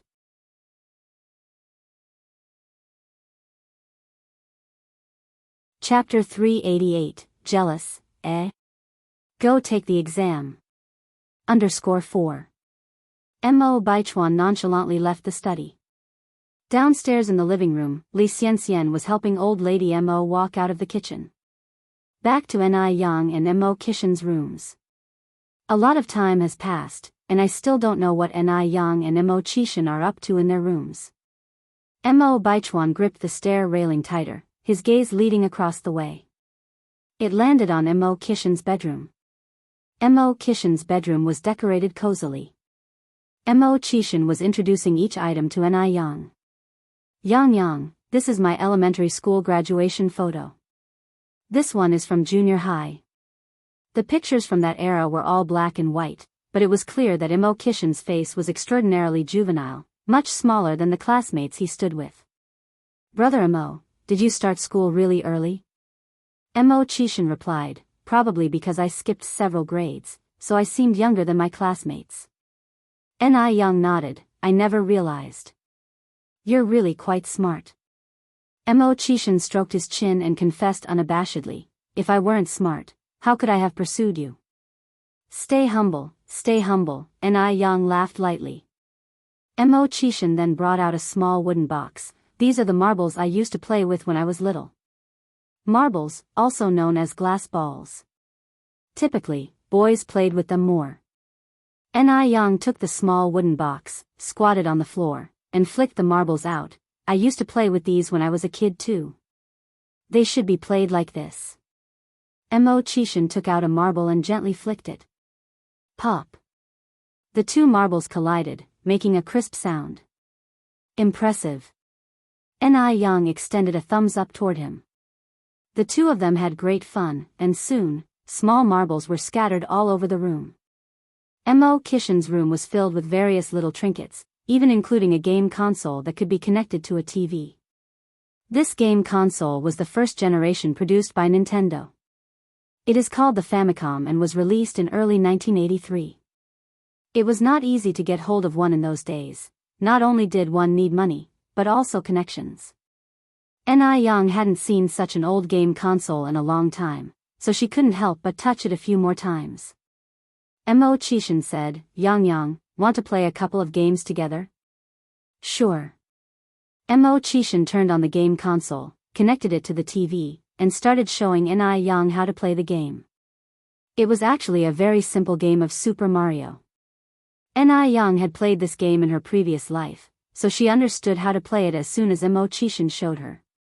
The two of them had no communication barriers. Mo Qishan looked at Ni Yang with admiration. How was his wife so clever? She picks up things at the drop of a hat. They were playing a two-person game of Super Mario. It was perfect for them to play together. As the familiar game music sounded, Ni Yang began to operate the game controller. Brother Mo, there's a mushroom above the question mark, hit it. Hurry up and eat it. Beware of the brick. Oh no. Brother Mo, you're so dumb. Although Super Mario was simple, it was far more interesting than the game Agricultural Chemical of later generations. Laughter echoed in the room. Mo Chishan looked at Ni Yang's focused profile, and his deep eyes were filled with her reflection. Brother Mo, you died again. You're just too stupid. Mo Chishan touched his nose, looking innocent. It's not my fault. Then whose fault is it? Ni Yang raised an eyebrow. Mo Chishan looked at her and said, I was just distracted. And why would you be so eloquent? Ni Yang pinched his left cheek, her eyes glowing with laughter. Just then, a knock came from outside the door. Little Six, bring Yang Yang down for dinner. Okay, we're coming. Mo Chishan responded. Shall we go, Yang Yang? Ni Yang nodded. The two of them got up to leave the room. The floor was littered with marbles. Ni Yang didn't pay attention and stepped on one. Instantly, she lost her balance and fell forward uncontrollably. Luckily, Mo Chishan reacted quickly and reached out his hands to catch her. Unfortunately, he also stepped on a marble. And so, they both ended up falling on the floor together. Thud. Ni Yang's teeth hit Mo Chishan's lips hard. Immediately, there was a taste of blood in their mouths. She was stunned. He was stunned. Mo Chishan's mind went blank. Did he just kiss his wife? So exciting. So thrilling. He wished he could just stay like this and never get up. Ni Yang was the first to react. Nervously she asked, Brother Mo, are you okay? Does it hurt?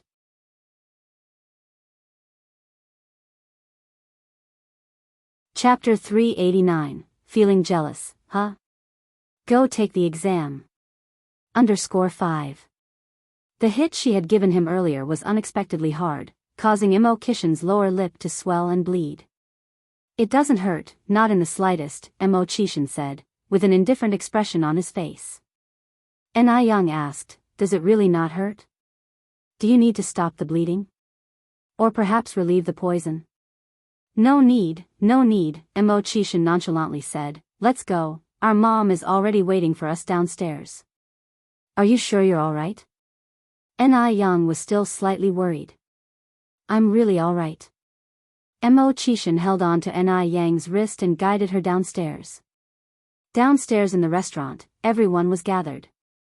Madame Mo's eyes, expressionless and still, traveled back and forth between the two before settling on Mo Chishan's lips, a smile hidden in her gaze. Mo Hudy curiously asked, Little uncle, what happened to your mouth? Hearing this, everyone looked towards Mo Chishan. Mo Baichuan's face darkened immediately. Was Ni Yang purposely provoking him? She was absolutely out of line. Mo Chishan explained, I accidentally bumped into the wall when coming downstairs. This explanation was worse than offering none. Could you hurt yourself this severely from just bumping into a wall? It was more like he was trying to cover up the fact. Mo Hudy, still an innocent child, nodded and said, Ooh, you need to be careful next time, little uncle. Ni Yang's face turned slightly red as she silently sipped her juice. Mo Chishan peeled some crab meat and placed it into Ni Yang's bowl. Yang Yang, would you like to dip it in vinegar? Just a little. Midway through the meal, Ni Yang excused herself to go to the bathroom. Just after she left, Mo Baichuan immediately followed suit. Ni Yang had just left the restroom when she found her path obstructed by a tall figure. Ni Yang, uninterested in dealing with him, planned to walk around him, but Mo Baichuan blocked her again. A good dog does not block the way, Ni Yang said with a slight frown. Ni Yang. Just what are you trying to do? Are you out of your mind? Mo Baichuan then said, I want you to leave my sixth uncle immediately. Ni Yang responded, speechless, Mo Baichuan, is that how you speak to your future sixth aunt? Mo Baichuan replied, "Ni Yang, you have successfully gotten my attention." Ni Yang hadn't expected that even up till now, Mo Baichuan would still think she was playing hard to get. She had already explained everything clearly. She didn't know where Mo Baichuan's sense of superiority came from. "Move aside," Ni Yang said, tired of dealing with him. Ni Yang. Mo Baichuan reached out to stop her. Ni Yang quickly used a grappling technique to throw Mo Baichuan to the ground, and said from a higher position, "Mo Baichuan, just how many times do I have to tell you, I have no interest in you? When will you get that through your head?" Mo Baichuan looked at Ni Yang, a complex emotion silently brewing in his eyes. Ni Yang, was she faking it? At this moment, Mo Baichuan began to feel unsure. Ni Yang turned around and headed back to the restaurant. Back at the table, Madame Mo and Sir Mo enthusiastically picked food for Ni Yang. But Mo Qishan was unusually quiet. This was indeed abnormal. "Big brother Mo, what's wrong?" Under the table, Ni Yang gently tickled Mo Qishan's palm with her pinky. Mo Qishan picked up a dish of vinegar from the table, downing it all in one go before looking at Ni Yang with a wronged expression. "Yang, I'm jealous." Ni Yang had just left, and Mo Baichuan followed suit. Considering Mo Baichuan's unusual behavior today, it was hard not to let Mo Qishan overthink. Ni Yang softly laughed. "Big brother Mo, don't worry, they'll be able to explain everything clearly." Mo Qishan firmly held Ni Yang's hand. The interaction between the two was all witnessed by Mo Baichuan, whose face turned even more unsightly. He willingly reached out to pick a dish for Li Xianxian. Li Xianxian had been having a tough time today at the Mo family. Madame Mo and Sir Mo had completely ignored her at the dinner table, continuously making small talk with Ni Yang. But she was comforted by Mo Baichuan's act. His initiative in serving her food signified that he cared for her. After the meal, Mo Qishan escorted Ni Yang home. Ni Yang sat on the crossbar, leaning against Mo Qishan, as she explained how she became acquainted with Mo Baichuan. Ni Yang detailed everything, and Mo Qishan listened attentively. "So you're telling me that you met Mo Baichuan before you met me?" Mo Qishan didn't add nephew when referring to Mo Baichuan, his face looking unpleasant. It would be a lie to say that he wasn't jealous. How could he not be jealous? He had never liked someone this much before. What's the point of meeting someone earlier? Ni Yang said with a smile, "I knew Matzi from our village when we were still running around bare-bottomed."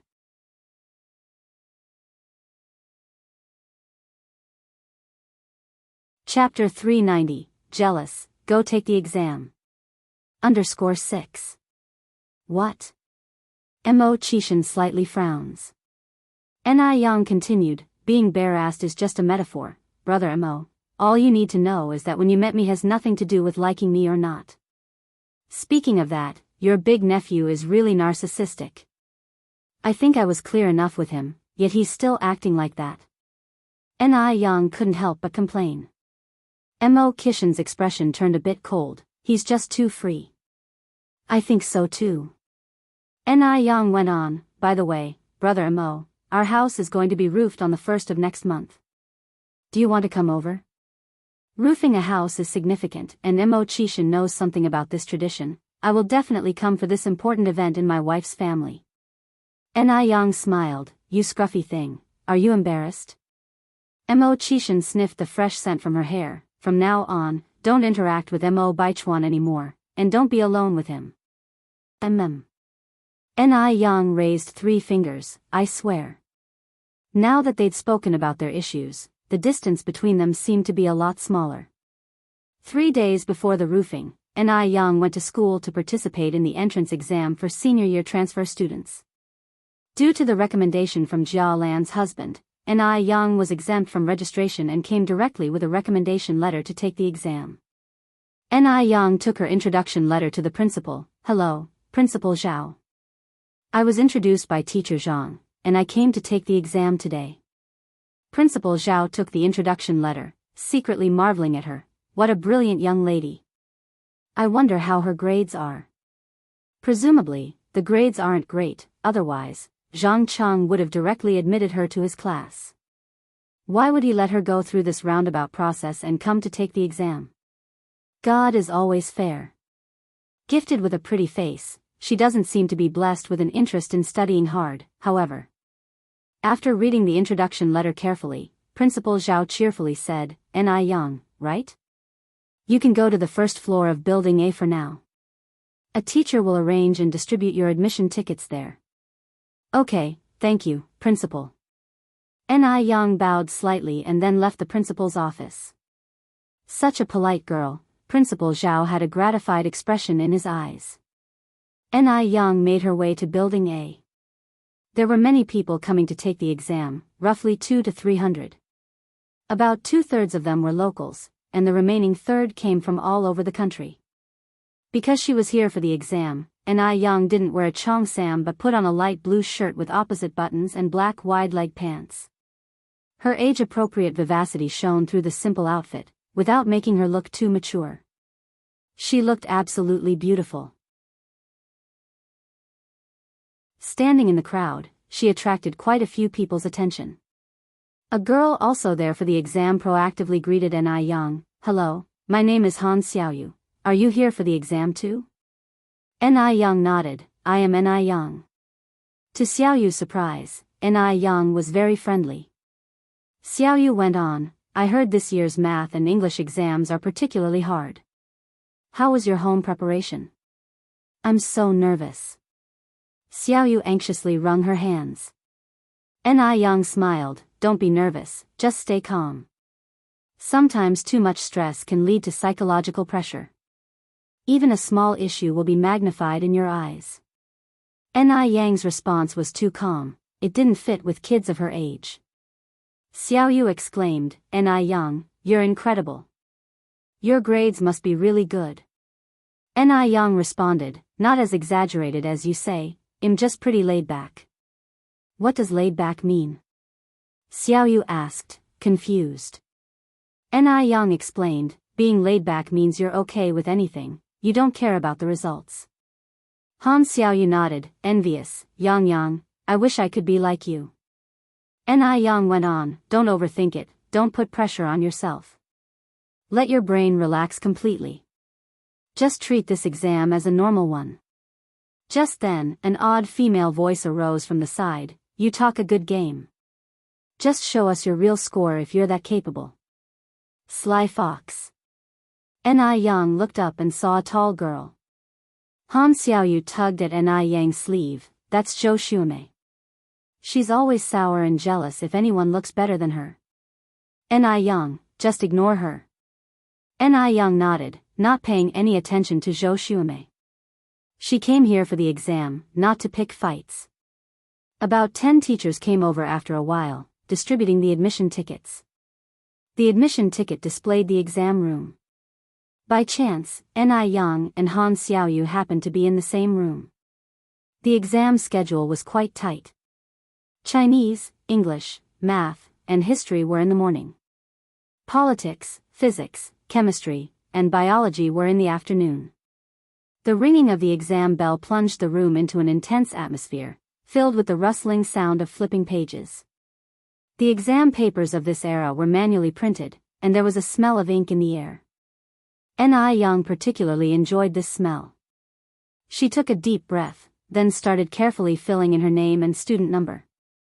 Then she began the exam. The Chinese exam was no challenge for her since she was a patriotic person. She finished the 1-hour exam 25 minutes early. After finishing, she carefully checked again. Once confirmed there were no errors, she rested her hands on her forehead and closed her eyes, taking a quick nap. She had stayed up half the night reviewing for today's exam. Given that this was an exam, Ni Yang dared not sleep openly. But the invigilation teacher's eyes were sharp. As teachers, they typically don't like students who lack ambition. Seeing Ni Yang sleeping, they could only shake their heads helplessly. Kids these days, they're getting worse and worse. "What's the name of that young lady sleeping there?" The speaker was Zhang Cheng, the husband of Jia Lan and Ni Yang's recommender. Although he had written a recommendation letter for Ni Yang, he had never met her, so it was normal for him not to recognize her. Another teacher said, I heard this young lady's name is Ni Yang. Right, Zhang, isn't she recommended by you? Because Ni Yang was beautiful, many teachers remembered her face. Is that Ni Yang? Zhang Chang looked surprised. At the same time, he felt relief. He was glad he didn't admit Ni Yang directly to his class. This would simply slow down the whole class and reduce the college admission rate. What a relief. Zhang Chang took a deep breath. How come you don't even recognize the student you introduced? Zhang Chang said, to be honest, this girl was introduced by a friend of my wife's, I really don't know her. Zhang, it's a good thing you didn't let her directly into your class. Zhang Chang nodded, isn't it? A teacher next to him chimed in, can't deny it, the young girl is pretty beautiful, just that her study attitude seems a bit lacking.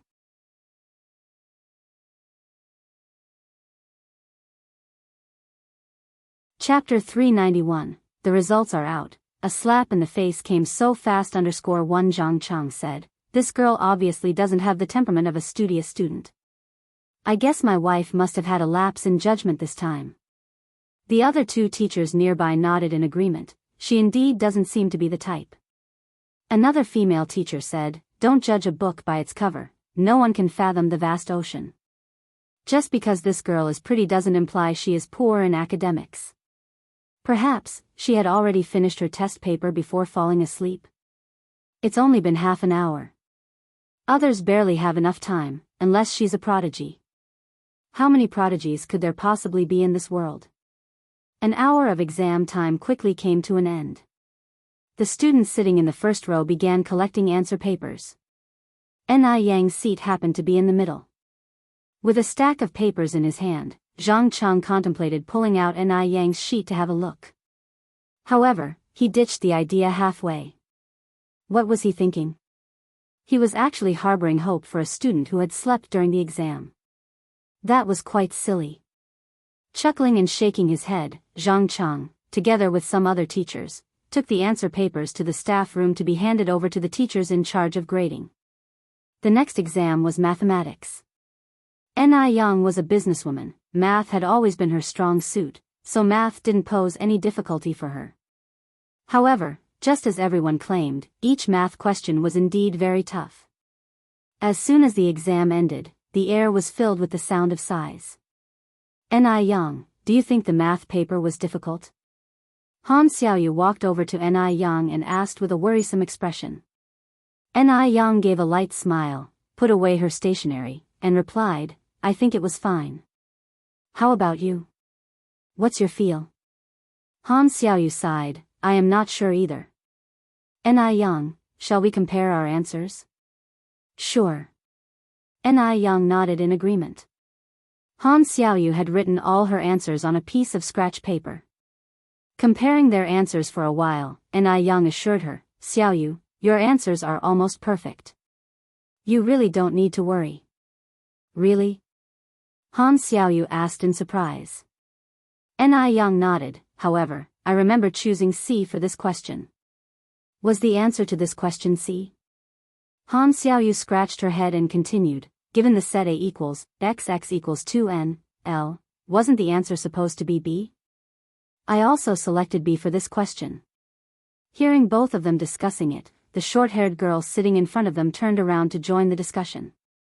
Ni Yang explained, this question is often mistakenly answered as B, probably due to a misunderstanding of the elements of the set. Set A represents the set of odd numbers, and set B equals 1, 2, 3, 4. Therefore, the correct answer should be C. The short-haired girl clutched her hair in regret, oh my god. I didn't attempt the last question, and I got this question wrong too. I might fail.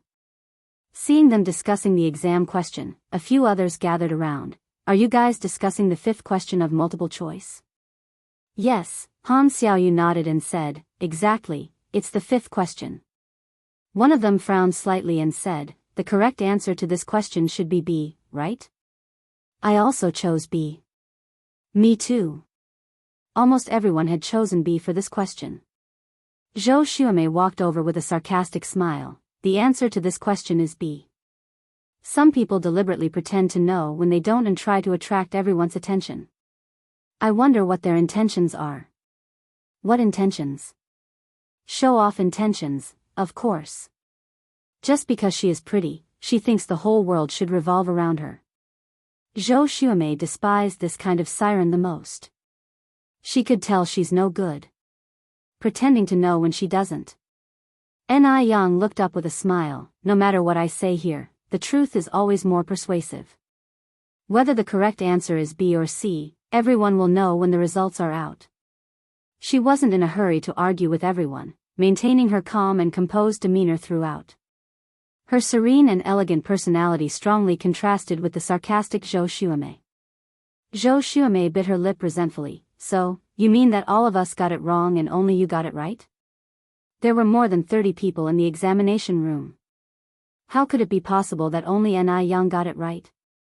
Ni Yang responded in a light tone. The results will be announced in 3 days. By then everyone will naturally see the answer. And what if you lose? Zhou Xuemei persisted. What do you think? Ni Yang threw the question back at Zhou Xuemei. Zhou Xuemei puffed up her chest. If you lose, you will have to admit you were acting pretentious to gain attention and you have to apologize to me. Agreed. Ni Yang nodded, then asked counterintuitively, and what if you lose?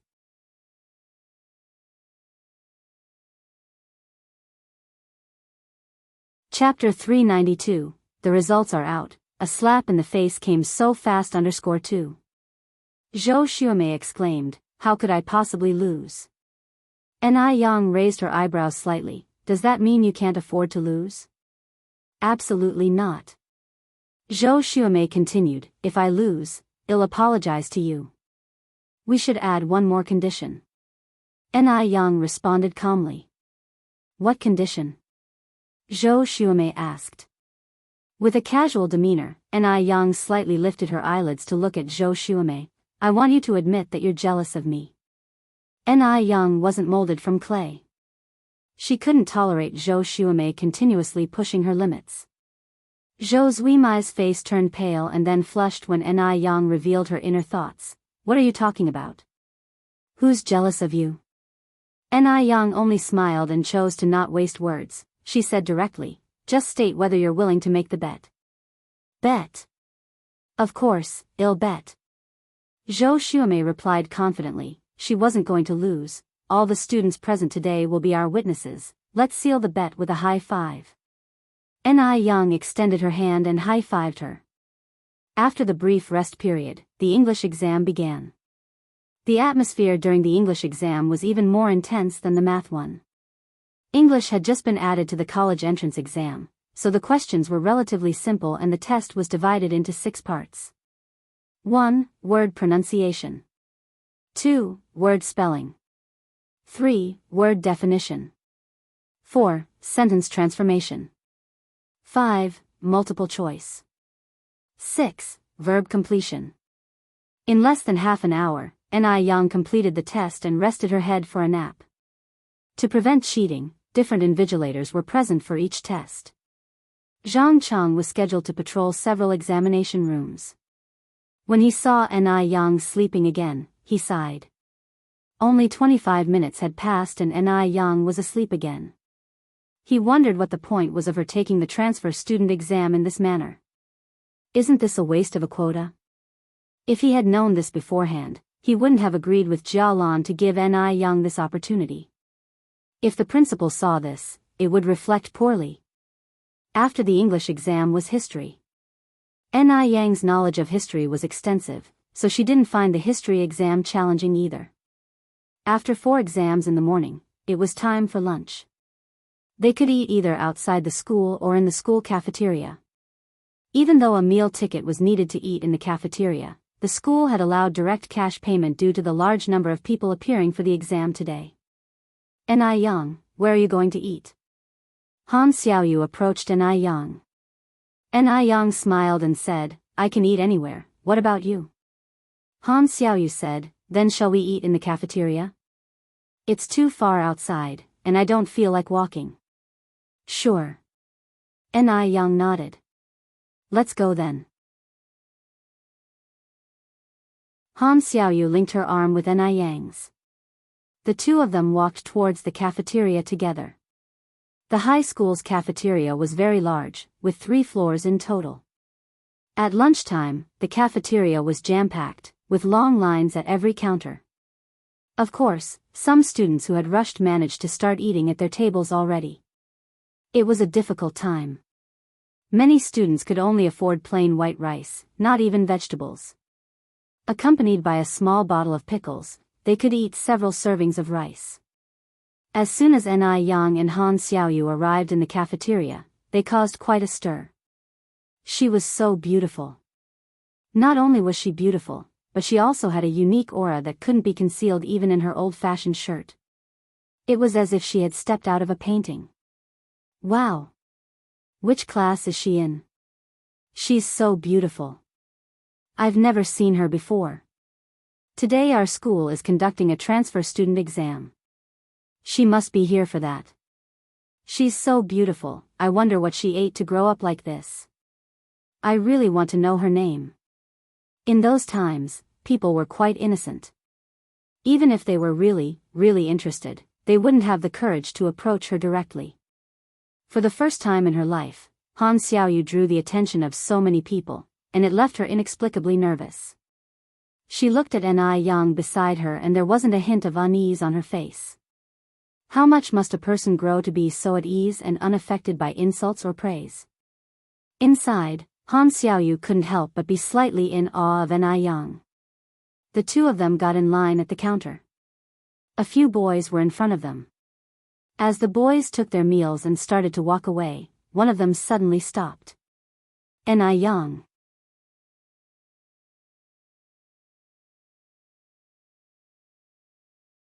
Chapter 393, The Results Are Out. A slap in the face came so fast. _3.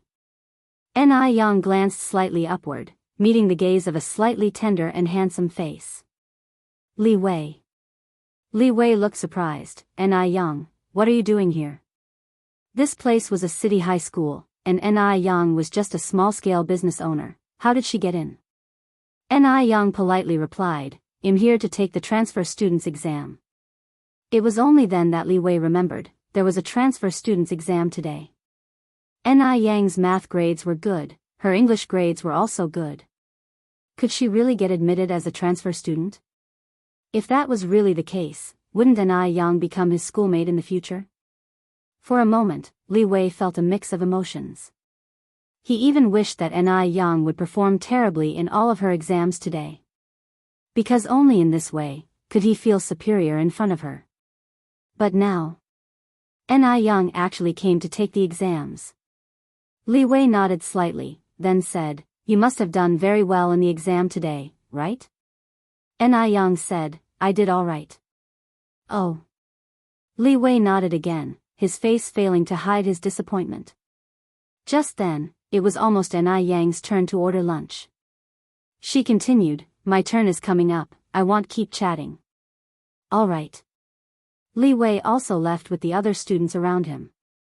As soon as he turned his back, the students next to Li Wei began to ask curiously, Li Wei, what is your relationship with that pretty girl just now? What's her name again? Which Ni, which Yang? What are her grades usually like? Can she get into our school? Well, who could blame them for being curious? After all, Ni Yang was so good-looking. After all, everyone loves beauty. Everyone was chattering away, making Li Wei a little irritable. He knew Ni Yang was pretty, but he didn't know Ni Yang was so popular. He felt a strong sense of crisis. Brother away.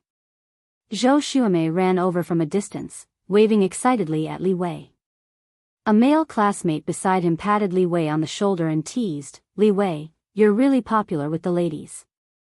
Li Wei was good at studying, handsome, respected elders, and had reverence for teachers, so he was pretty popular among the young girls. Who knows how many young girls in the class had a crush on Li Wei. Zhou Xuemei, on the other hand, grew up with Li Wei in the same village. Later, because Li Wei moved to the city with his parents, they lost contact. Recently, because Zhou Zuimai's parents also found jobs and bought a house in the city, the two met again. The fact that Zhou Xuemei was able to take this transfer student examination was also thanks to Li Wei's recommendation. Enough with the nonsense, she just grew up with me like a little sister. Li Wei began to explain. But what about that Ni Yang just now? The male student asked again. Li Wei said, she used to be our tenant. Tenant? The male student frowned slightly. Isn't Ni Yang a local? During this period, locals usually looked down upon outsiders to some extent. Yes. Li Wei nodded. She used to run a noodle stall. A private business. Hearing this, the disdain in the male student's eyes deepened. A street vendor has the nerve to take the transfer student's exam. Can she even pass? Brother away. During the conversation, Zhou Xuemei had already arrived next to Li Wei. Xuemei. Li Wei replied indifferently. Zhou Xuemei continued, who were you guys talking about just now? Who's a small-scale business owner? Li Wei said, we were talking about Ni Yang, but you don't know her. Ni Yang. So the enemies were on a narrow road. Zhou Xuemei laughed sarcastically, who says I don't know her? I was in the same examination room with her today. Really?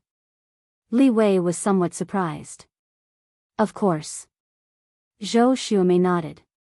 Li Wei continued, then how did Ni Yang perform in the exam today? Hearing this, Zhou Zuimai's expression became even more disdainful. There were 4 exams in the morning, over 5 hours in total. To exaggerate a bit, she slept for at least 4 hours. Do you think she did well? She slept for over 4 hours? Li Wei was somewhat surprised. Yes. Zhou Xuemei continued, the invigilator looked in her direction countless times, but she didn't react at all. So shameless. In that case, Ni Yang must have blown the exam this time. The heavy stone in Li Wei's heart finally landed. As long as Ni Yang hasn't passed, that's good enough. By the way, brother away, how did you get to know Ni Yang? Zhou Xuemei continued to ask.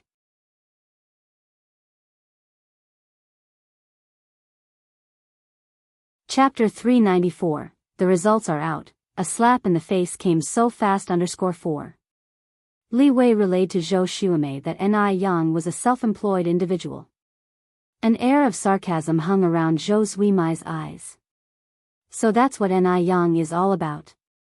Strutting around so arrogantly. Just a mere self-employed individual. Both her parents were formal workers and they had even bought a house in the city, so Zhou Xuemei naturally looked down on Ni Yang.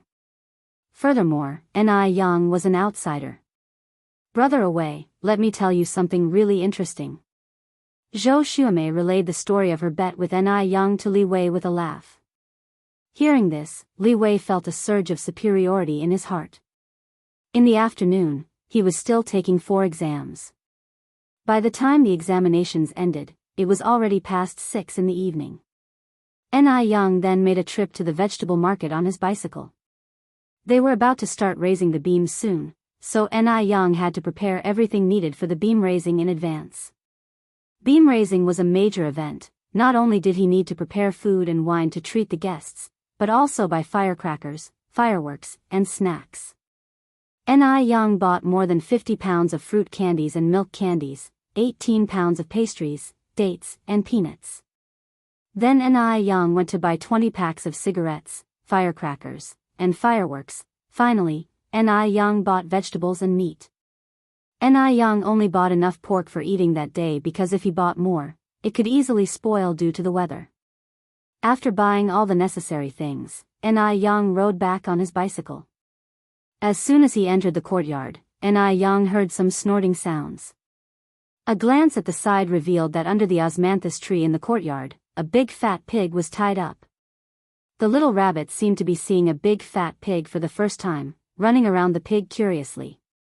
Mom, where did this big pig come from? Ni Yang asked Enitsuihua. Enitsuihua replied, your mom bought it. Ni Yang was taken aback. What did you buy this for? To raise it ourselves? Enrich laughed. How could we raise it ourselves? Our house is going to have the beam raising the day after tomorrow, right? I deliberately bought a big fat pig back so that we could have a good feast for our fellow villagers. If not for the villagers from Jinghua village, how could their family have easily gotten the homestead? Enrich was not an ungrateful person. She and Enrich had always kept this in mind. Enrich nodded. Mom, your considerations are indeed comprehensive. Purchasing a big fat pig, along with the pig innards, would not only enable everyone to eat well but also look good when word spread out.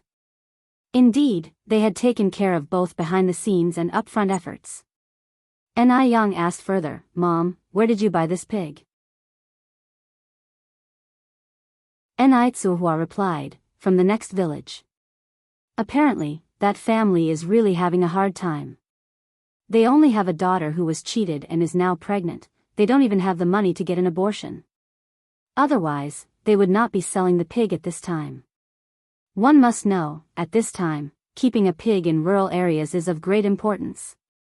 Because farmers depend entirely on pig manure and chicken droppings for fertilizers. The annual crop yield depends entirely on how efficient the big fat pig is at excreting. After all, how much chicken droppings can there be?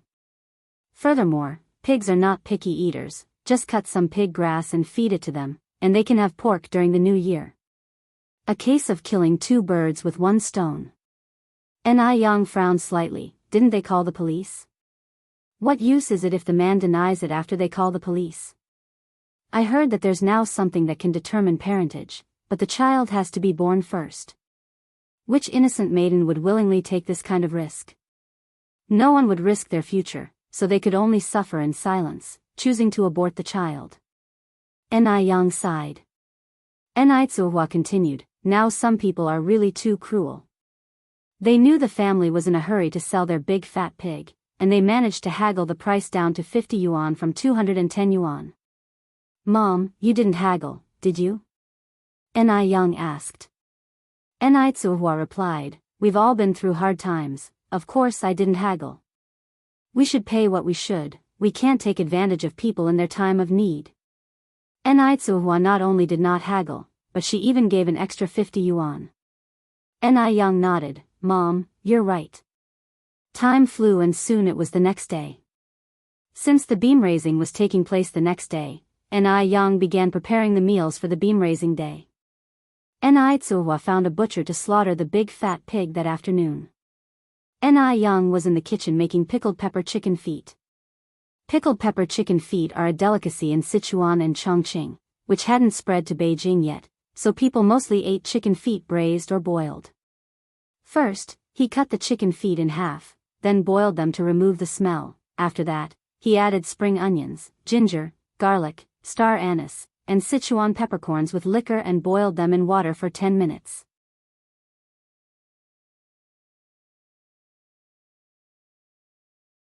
Chapter 395. The results are out. A slap in the face came so fast. _5. After 10 minutes, they were drained and rinsed with cold water, put into a large container, and then the pickled peppers and their juice were added in. The pickled peppers were made by Enrich last summer. She used bird's eye chilies, and just uncovering the pickle jar brought forth a tangy, spicy aroma, blended with a slight hint of garlic, making people salivate immediately. Besides adding chopped pickled peppers and pickling juice, Enrich also added a chopped lemon. Due to the large quantity of chicken feet, a whole lemon was needed. The pickled chicken feet tasted crunchy and spongy in every bite, with the fragrance and chewiness lingering in the mouth. The spicy and sour taste made people want to swallow their tongue along with each bite, unable to stop eating them. Enrich first tasted pickled chicken feet in her previous life, so while making it, she couldn't help but swallow in anticipation. They were simply too delicious. The exam ended yesterday, and today the paper correction began. Over 20 teachers were seated around a large joined table. The only sound was the constant rustle of correcting papers. Suddenly, a short-haired teacher gasped, "Oh my God! This student has every answer correct. Full marks." Her voice instantly grabbed the attention of all the teachers. "Teacher Wu, what subject are you grading?" English. English. That's truly astonishing. English had recently been added to the college entrance exam subjects, and the general English level of the people was not high. It was impressive to score between 60 and 70 out of a full marks paper. No one had ever heard of full marks. Let me see. I want to see too. The teachers who were grading the papers all gathered around Teacher Wu. Oh my God. This student's handwriting is beautiful. Looking at this writing, I would hate to deduct any marks. Teacher Wu, turn the paper over and let us see the student's name. N.I. Young? What a lovely name. Several teachers exclaimed in awe while surrounding N.I. Yang's paper, then they continued grading their papers. Gradually, the office is filled with more gasps. I've just come across N.I. Yang too. She got full marks in math as well. In Chinese, 3 points were deducted for the text comprehension, but no other points lost. Full marks in history. Full marks in chemistry. Full marks in biology. Oh my God. This student is amazing. Definitely a star student. This was the first time in many years that the city high school had come across such an impressive student. The teachers grading the papers excitedly reported this to the principal. The principal, holding N.I. Yang's paper, his hands were shaking in excitement. He had a vague recollection of N.I. Yang. Because this girl was exceptionally beautiful. Initially, he thought such a beautiful girl was probably just for show. Little did he expect that she would surprise him so much. With such excellent grades, getting into a top university was a certainty. She might even become the city's top scorer. If she truly becomes the top scorer, it would not just be her glory, but also the glory of her homeroom teacher, the principal, and the entire school. Actually, there was competition among schools, and these years, the city's top scorer had been grabbed by other high schools in the county. City High School had not been able to show face in a long time. Principal, what class do you plan on putting N.I. Yang into? At that, the other teachers neighboring him perked up. N.I. Yang was now a hot commodity. What teacher wouldn't like to have an outstanding student? Which teacher wouldn't hope to guide a city top scorer? Guiding a city top scorer would not only mean a reward from the authorities, it also meant an excellent teacher award, and even possibly interviews from television stations. People live their lives for their reputation. Who wouldn't want to become famous? Principal, I think the learning environment in our class is very suitable for N.I. Yang. A teacher immediately near him rebutted, I can hear you chattering all the way from the first floor to the third floor where your class is. Teacher Lin, does the learning environment really exist in your class? What do you know? Our class integrates work and rest. Even if our class is noisy, it's still better than yours. Principal, I believe our class is more suitable for N.I. Yang. Teacher Zhao, don't dream about N.I. Yang. With those delinquents in your class, even if N.I. Yang does go to your class, she will probably be held back. A fight broke out between the teachers for the right of N.I. Yang to be in their class. Everyone's face was flushed, no one willing to give up.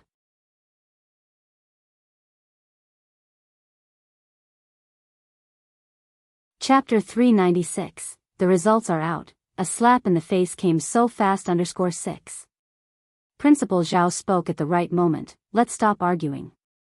The students will be evenly distributed to each class, except for N.I. Yang, who will be assigned by lottery. The homeroom teacher who corrects the tests gets to draw and a luck of the draw. Whichever of you draws N.I. Yang, she will join your class. Does anyone still have objections? I don't. I don't either. Once the lottery drawing is in place, what else can be objected? Principal, let's start the draw now. Yes, yes, yes. Let's get started. Everyone was in a hurry. Principal Zhao went on, wait a minute, could one of you fetch teacher Zhang Chang to join the draw? Get Zhang Chang to come over? Why? Zhang Chang isn't even involved in grading the tests. Principal, do we really need to involve Zhang? Principal, isn't this a bit unfair? We were the ones who discovered N.I. Yang, how can you invite Zhang Chang? The more people drawing, the less chance we'll have of getting selected. Exactly. Principal Zhao explained, Ni Yang was recommended by Zhang Chang's partner. It would be improper if we didn't invite him, right? If it weren't for Zhang Chang, Ni Yang might not have even considered coming to our school. Especially since our middle school is adjacent to 2 other schools. But Zhang Chang is an odd one. He had such a promising student right in front of him, but instead let her take the exam. If he's lucky enough to draw Ni Yang, that's fine. If he doesn't, he'll probably regret it forever. Since the principal had said so, the teachers, being reasonable people, quickly sent someone to call Zhang Chang. When Teacher Chi arrived at the staff dormitory, Zhang Chang was cooking red braised fish at home, filling the air with a rich aroma. Zhang, stop cooking. Quickly come with me to the principal's office. What's the matter, Chi? Zhang Chang asked as he turned down the heat. Good news, said Teacher Chi excitedly, a big piece of good news. What good news has got you laughing like this? Zhang Chang asked curiously. Teacher Chi continued, there's a dark horse among the transfer students from yesterday's test who we think could be the top student in the city. Upon hearing this, Zhang Chang's spirit rose sharply. Really? Why would I lie about this? Chi laughed. The principal asked me to let you know about the lottery draw. Turn off the stove and let's get going. Would the principal really be that kind? He even asked him to join the lottery draw? Zhang Chang suspiciously turned off the stove, removed his apron, and followed Teacher Chi out. Chi, what's going on? Why did the principal invite me to the lottery draw? Teacher Chi explained as they walked, this dark horse seems to have some connections with you. Zhang Chang was confused. What does it have to do with me? Teacher Chi continued, the student's name is Ni Yang. I heard she was recommended by your partner. Upon hearing this, Zhang Chang was dumbfounded. What? Ni Yang is the dark horse? What's going on here? Is he dreaming? Zhang Chang pinched his thigh hard. Hiss. It hurts. So this isn't a dream? Chi continued, Ni Yang is really incredible. She scored full marks in maths, biology, chemistry, English and history. She made just one mistake in Chinese. Zhang, how could you have not kept such a talented student for yourself? His last sentence was laced with a sense of gloating. He was mocking Zhang Chang's lack of foresight. He had sacrificed something significant just to maintain his class overall college placement rate, truly regrettable. He could have had this dark horse for himself, but to his surprise, he had turned her away. One can imagine how Zhang Chang must be feeling right now. He was really upset. After a while, he asked, Chi, are you joking with me? Is the dark horse really Ni Yang? Is Ni Yang really that talented? Teacher Chi said, why would I joke about something like this? Zhang Chang continued, could it be another Ni Yang with the same name? Teacher Chi shook his head and laughed, shouldn't be the case, we've confirmed it. Among this batch of examinees, except for a few people named Chunhua Chuyue, almost none of them have the same name. With that, Teacher Chi added, Zhang, if you really think it's someone else with the same name, you can opt out of the lottery. Opt out? Why would Zhang Chang do that? No one could resist the honor that the top student brings. Before long, the two arrived at the principal's office. Teacher Zhang, you're here. Principal Zhao smiled at Zhang Chang. Zhang Chang smiled back, Principal. No matter what, Ni Yang was someone he introduced. Since she was destined to be in his class, he was bound to win the draw. He was sure he'd win. Zhang Chang comforted himself. The principal held a handful of crumpled slips of paper. There are 21 slips of paper here, one of them has Ni Yang's name written on it. Whoever draws that piece will become Ni Yang's homeroom teacher. He then put the slips into a box and shook it. Who wants to go first? It seemed a bit unfair to let anyone go first. In the end, the teachers decided to use rock paper scissors to determine the order of the draw. 10 minutes later, everyone was holding a small piece of paper. Everyone was apprehensive. Everyone was praying they'd draw the right slip. The principal smiled, teachers, what are you waiting for? Look at your slips. Upon his words, everyone began to secretly peek at their slips. The next second, a series of sighs swept through the room. Zhang Chang hadn't dared to look at his slip. Seeing everyone sighing around him, he felt a sense of relief. If they didn't win, then he had to be the winner. Zhang. Look quickly. What are you waiting for? Qi urged Zhang Chang impatiently. Yeah, Zhang, hurry up. Zhang Chang boasted, is there a need to look? I'm sure I've won the lottery. Everything happens for a reason, and Yang was introduced by me after all. She is destined to be in our class. How could anyone else get her? Just then, an exuberant voice erupted in the room. Ah. Ah. Ah. I won. I won the lottery. Everyone turned their heads to look, and saw the near 50-year-old teacher Su, as excited as a child. And Zhang Chang's face changed in an instant, his smile froze on his lips. How can this be?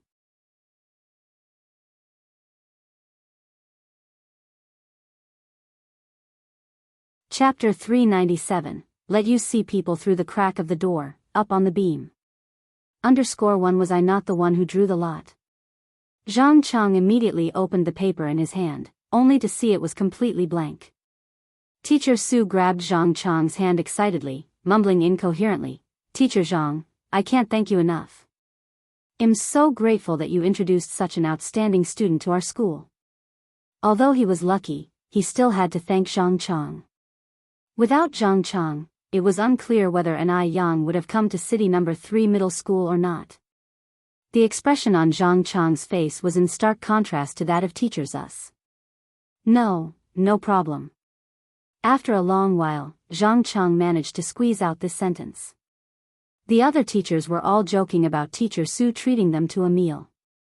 Teacher Su, happy at acquiring an excellent disciple, replied with a cheerful heart, Come on, today I'm treating everyone to meat and wine.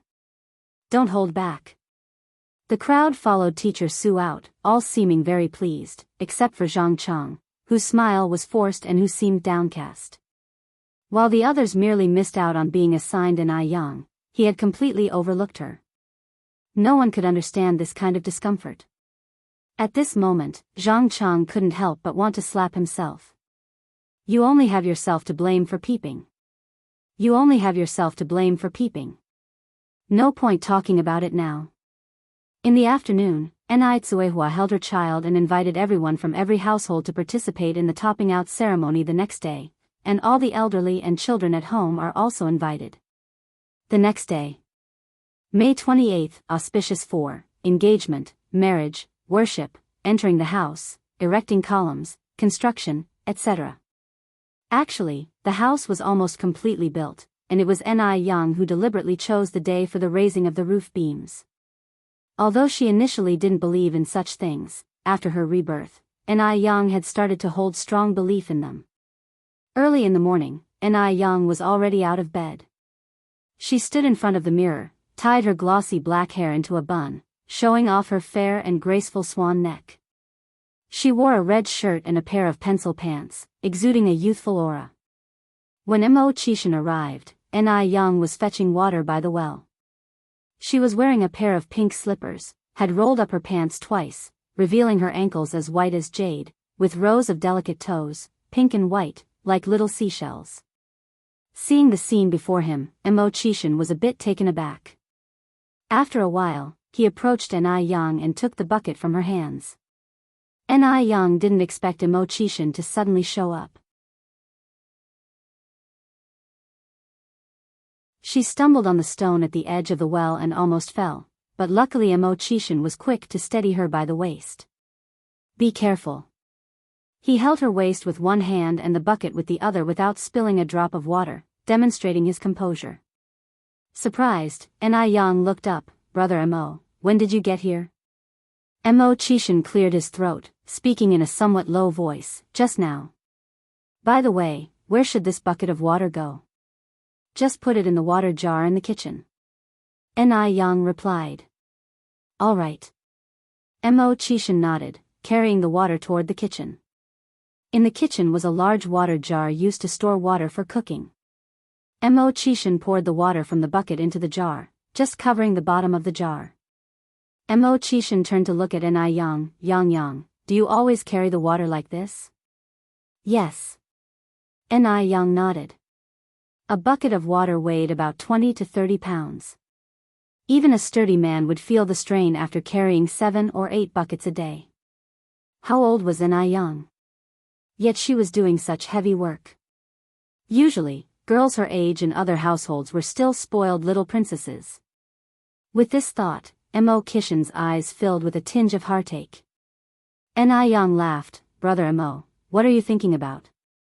Let me tell you, I'm very capable. These buckets of water are nothing to me. Just a few buckets of water, indeed, were of no concern to Yang. But the feeling of her boyfriend carrying the water instead of her was completely different. It was a strange feeling that Yang of the previous life had never experienced. Mo Chishan looked at Yang and said, Yang, in the future, leave all the heavy work at home to me. If I'm not in Beijing, you can directly ask Wu Daming. Yang replied, I'm not a helpless damsel. Though she quite enjoyed the feeling, it was not necessary to leave everything for Mo Chishan to do. If she relied on Mo Chishan for everything, wouldn't she become just like a bird in a cage? Moreover, love needs maintenance. If one becomes overly dependent on the other, the balance of love would be lost.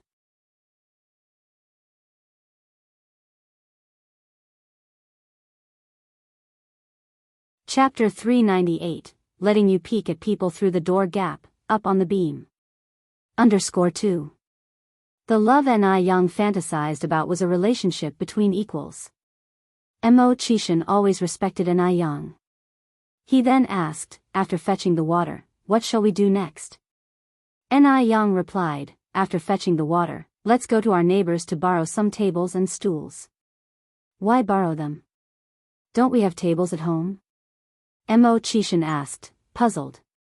Yang explained, later, a lot of guests will be coming to our house, and we certainly won't have enough tables and stools. Oh, Mo Chishan nodded in understanding. Soon, the water tank was filled, and Yang took Mo Chishan next door to borrow tables and stools. Mo Chishan had visited Jinghua village many times before, and he once distributed candies and cigarettes in the village, so everyone had a good impression of him. In no time, more than a dozen tables and stools were set up in the courtyard. While Yang and Tsuehua were busy in the kitchen, Mo Chishan was setting 2 pots of milk tea and sour plum soup and a large plate of pickled chicken feet on each table. The white chicken feet, combined with yellow and red millet peppers, looked especially appealing, like jewels. Brother Mo, you should try a chicken foot. Yang picked up a chicken foot with her hand and held it at Mo Chishan's mouth. Mo Chishan opened his mouth to take it. Yang suddenly felt a slight pain in her finger. She looked up and saw a mischievous face.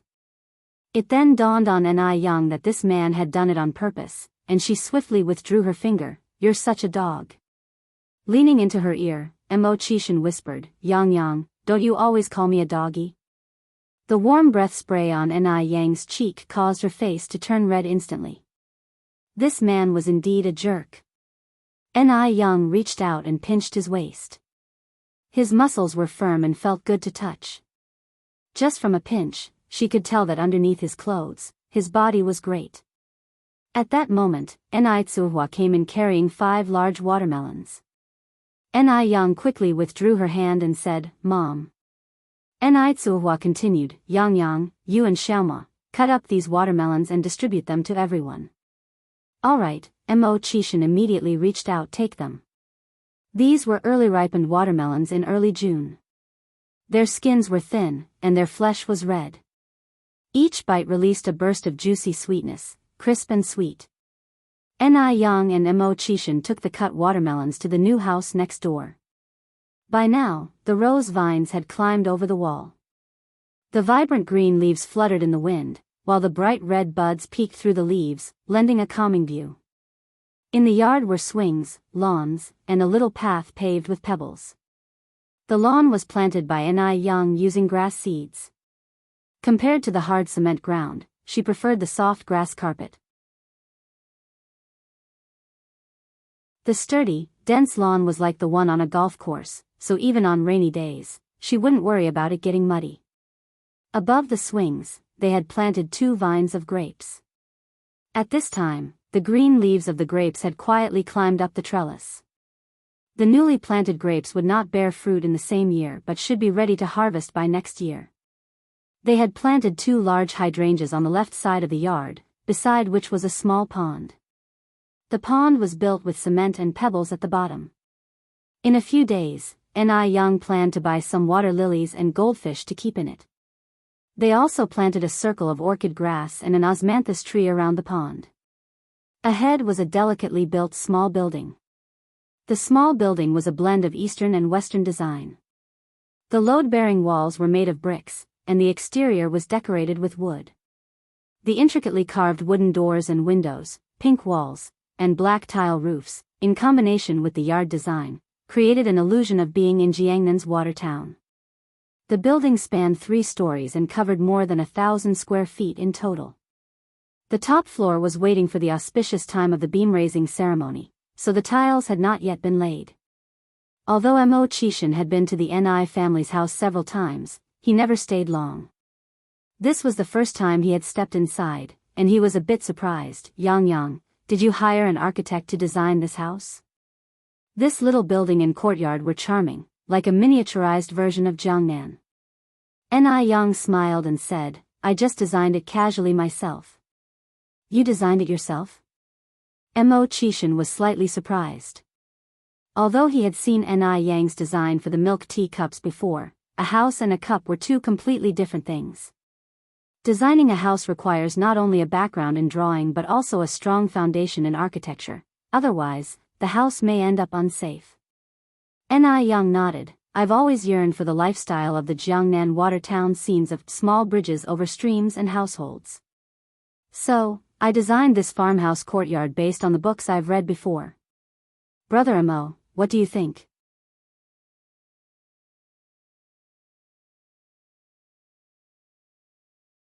Chapter 399, Letting You Observe People Through the Door Slit, Up on the Beam. _3. Great. Amazing. Mo Qishan was so impressed by his wife that he began to worry if he was a good match for Ni Yang. It seems like he needs to work even harder now. The couple placed the watermelon on a table on the first floor, and Ni Yang loudly called for Wang Tiniu to bring the other workers downstairs to enjoy the fruit. Soon, Wang Tiniu led the others downstairs. Yang, you're really too kind. Xiaoma is here, too. Xiaoma. Hello uncles. Mo Qishan politely greeted everyone and began to distribute cigarettes.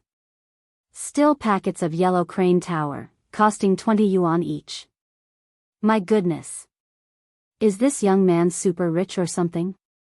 Last time at the noodle restaurant, they were given yellow crane tower cigarettes, and here at the Ni family's place, this is the case again. As the saying goes, being treated kindly and accepting gifts will soften one's heart. After enjoying the cigarettes, which man wouldn't give a thumbs up and praise Mo Qishan for being a good guy? You have to admit, Mo Qishan impresses people. He shows none of the arrogance you might expect from a wealthy young man. Xiaoma, how old are you this year? Wang Tiniu asked curiously. 28, Mo Qishan answered. Another man eating watermelon chimed in, he is 10 years older than our Yang. Xiaoma, you'd better not bully Yang, or otherwise we all won't let you off. Mo Qishan responded, rest assured uncles, would never bully Yang in my life. Wang Tiniu said seriously, Xiaoma, I'm not joking with you. Yang is our village's little lucky star. If you dare to bully her, all the people in our village will come after you. Other girls' weddings are usually supported by their brothers, but behind Ni Yang there's an entire village. Jinghua village is the strongest backing for Ni Yang. The simple villagers may not use beautiful words, but they will prove their dedication through actual actions. Whoever dares to bully Ni Yang, they are prepared to fight. Mo Qishan said to Uncle Tiniu, I'm serious too, I will be nice to Yang for my whole life. I won't retaliate even if she hits or scolds me.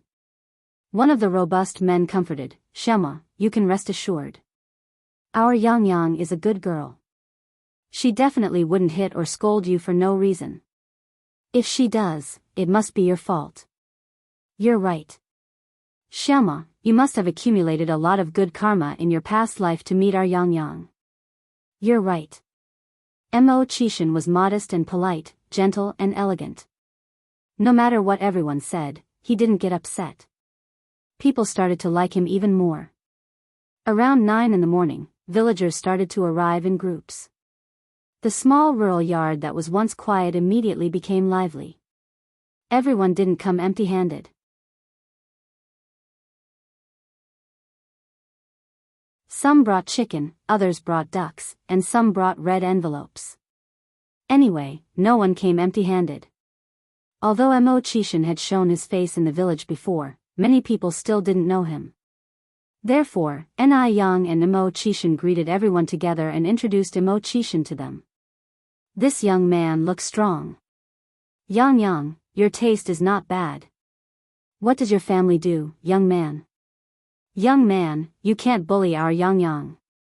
Mo Chishan once again witnessed Ni Yang's high popularity in Jinghua village.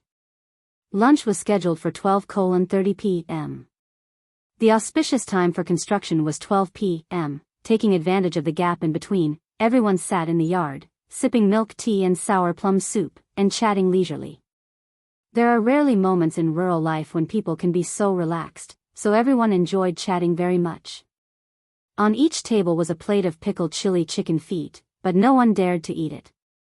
Because everyone could tell that the chicken feet were not fully cooked. How can raw chicken feet be edible? There's always a saying in rural areas that eating raw meat can cause mad cow disease, so even if people were extremely hungry, they wouldn't eat raw meat. Grandma, why aren't you eating the chicken feet? Xiaohua asked an elderly lady with white hair. Grandma Xiaohua hesitated. The chicken feet look like they're not cooked. It's a mystery why Ni Yang would serve a plate of undercooked chicken feet. Is it just for show? With its lemon slices and colored peppers, it did look quite appealing, but it also looked a bit unappetizing. If you're suggesting that Ni Yang wanted to host a feast but didn't want anyone to eat, that's simply impossible because she's not stingy at all.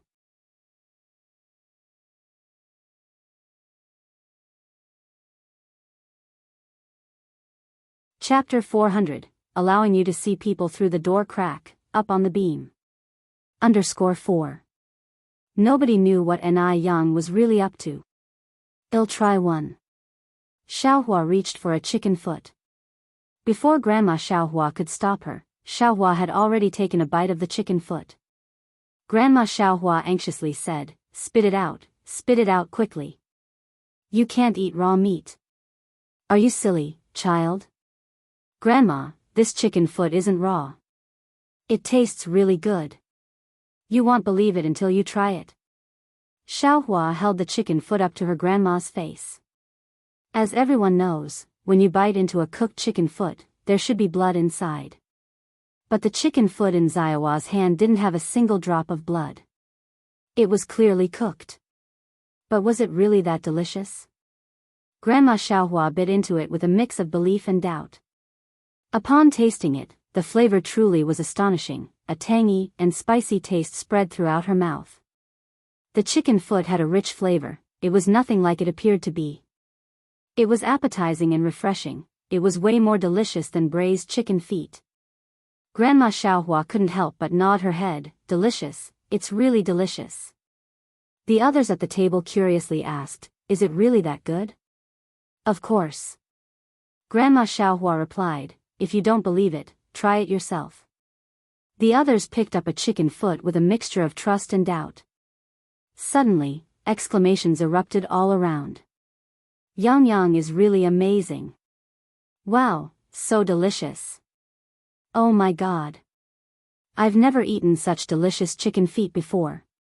The commotion at their table quickly grabbed the attention of the tables next to them. One after another got affected. Within moments, there were no chicken feet left on the table as everyone had finished them off.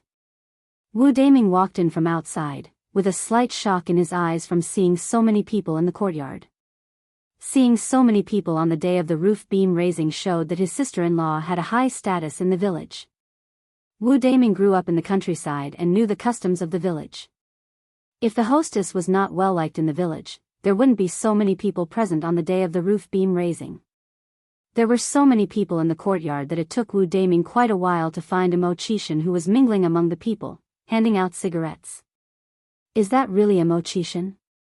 Could Imo Chishan really be acting so humbly? Wu Daming swallowed in surprise. Brother 6. Wu Daming, suppressing his astonishment, approached Imo Chishan. Imo Chishan nodded and said, "You've arrived. Have all the things been prepared?" "Brother 6, you can count on me."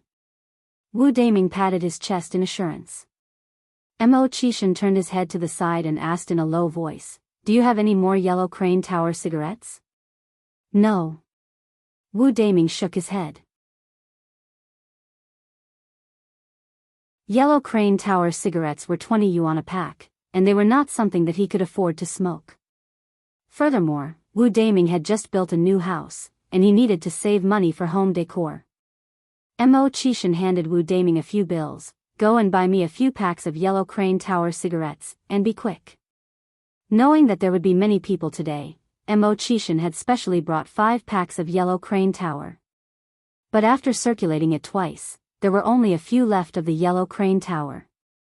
"All right." Wu Daming continued, "The things are on the farm machine outside. Brother 6, you can take sister-in-law to check it out." After saying that, Wu Daming turned and left. Imo Chishan found An Yang in the kitchen. Yang, come out with me." "Okay." An Yang followed Imo Chishan out. Outside, there was a blue farm vehicle parked. At that time, cars were very rare and a few children were already playing on it. In the back of the car were several large appliances. A Swan brand washing machine. A Snowflake brand fridge. The Snowflake fridge was launched in 1956. It was one of the earliest premium products in China, and it has won the favor of many domestic and foreign consumers, also became a source of pride for the Chinese people. There was also an air conditioner that can cool the room. Summer was just around the corner, and with the air conditioner, one could truly enjoy a cool summer. All the appliances on the truck were what An Yang wanted to buy, but she had been unable to get them, not because she didn't have the money, but because she didn't have the channels. In the 1980s, the difficulty of transport resulted in great limitations on the movement of goods, making it hard for people to buy what they wanted. Imo Chishan then said, Yang, these are my housewarming gifts to you, please accept them." An Yang hesitated for a moment. "Brother Imo, these are too precious. I can't accept them." Even though she was now Imo Chishan's girlfriend, she still had principles to uphold. No matter what, she couldn't accept these expensive gifts from him.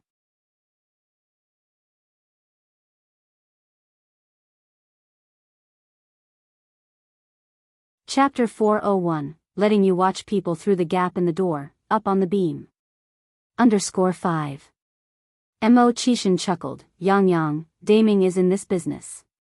It's just a few machines, not worth much money. You don't have to feel pressured.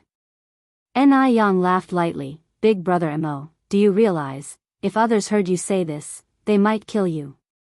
What others might consider hard-to-get assets were just insignificant machines in Imo Chishan's eyes.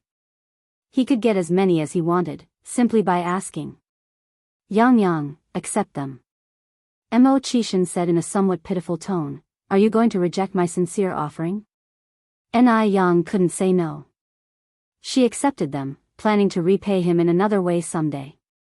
When others in the yard learned that Imo Chishan had gifted An Yang with large appliances as housewarming gifts, they all came out to see.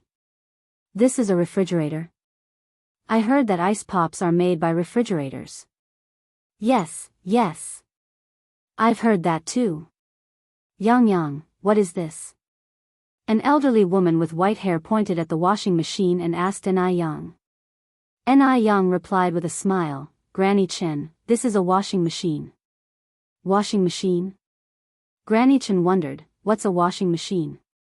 Can it wash clothes automatically? An Yang nodded, yes, it can.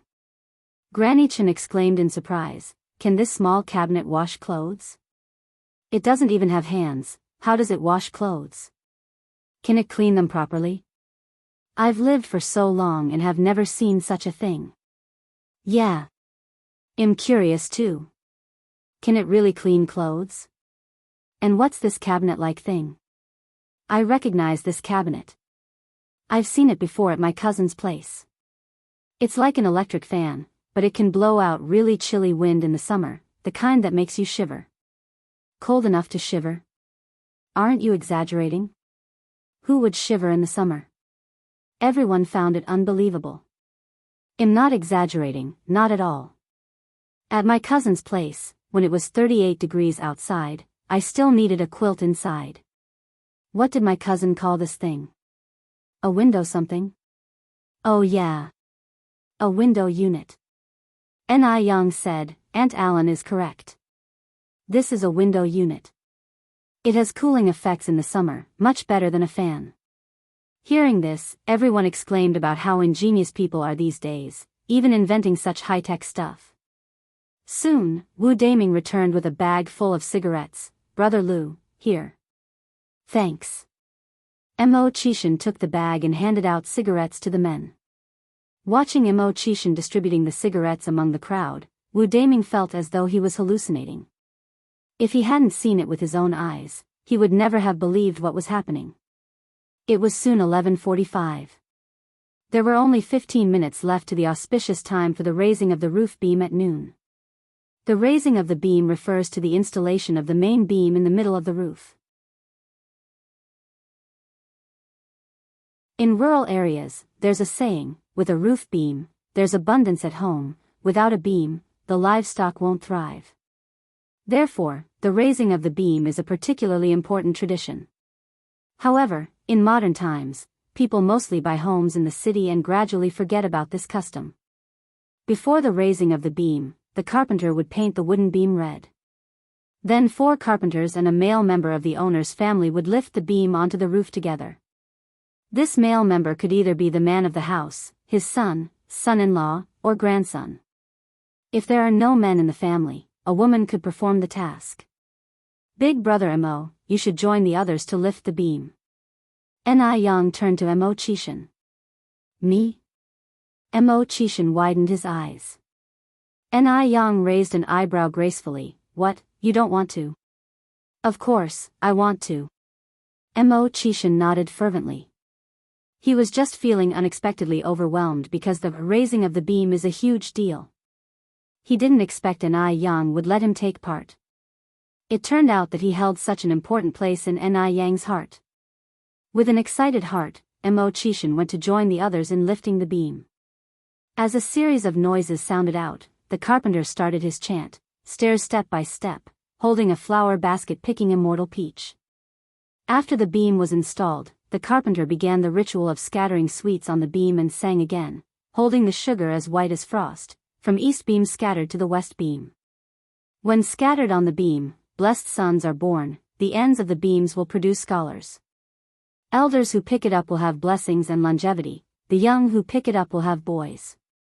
Men who pick it up will be as strong as bulls, women who pick it up will be as beautiful as peonies.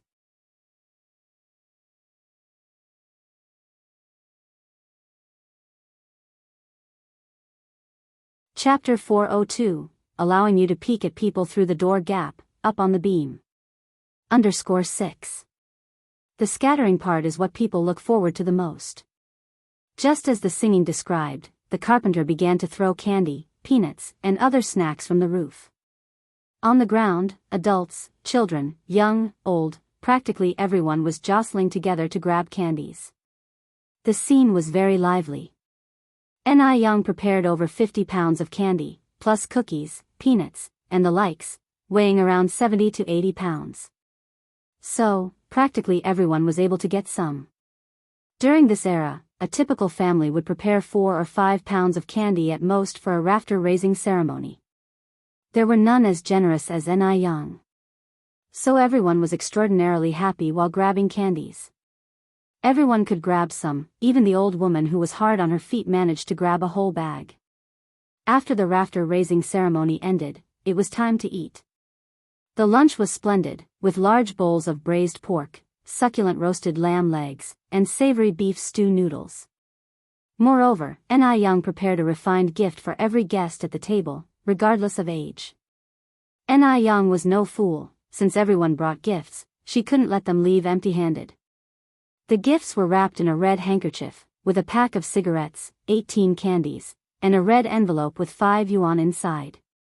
After finishing their meal, everyone didn't just rush off. Instead, they stayed to help Ni Tsuehua wash the dishes and clean up. There were so many dishes. If left to Ni Tsuehua and Ni Young alone, how long would it take them to tidy up? The more, the merrier. In a little while, they had restored the courtyard to its original state, all neat and tidy. By evening, Ni Young walked Mo Qishan home. "Brother Mo, you had a hard-working day." The setting sun draped the pair in golden light. The scene was as romantic as a TV drama. Mo Qishan replied casually, "Not at all. Yang, I never knew before today that a house raising could be such a lively event." Mo Qishan had never participated in a rafter raising ceremony before. It was a pleasant first experience. Ni Young reached out and took Mo Qishan's hand. "Brother Mo, no matter what, I have to thank you for today." Mo Qishan tightened his grasp.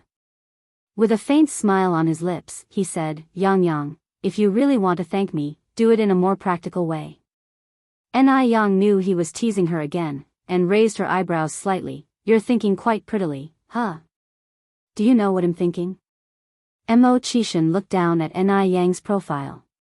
Under the setting sun, her profile seemed to glow.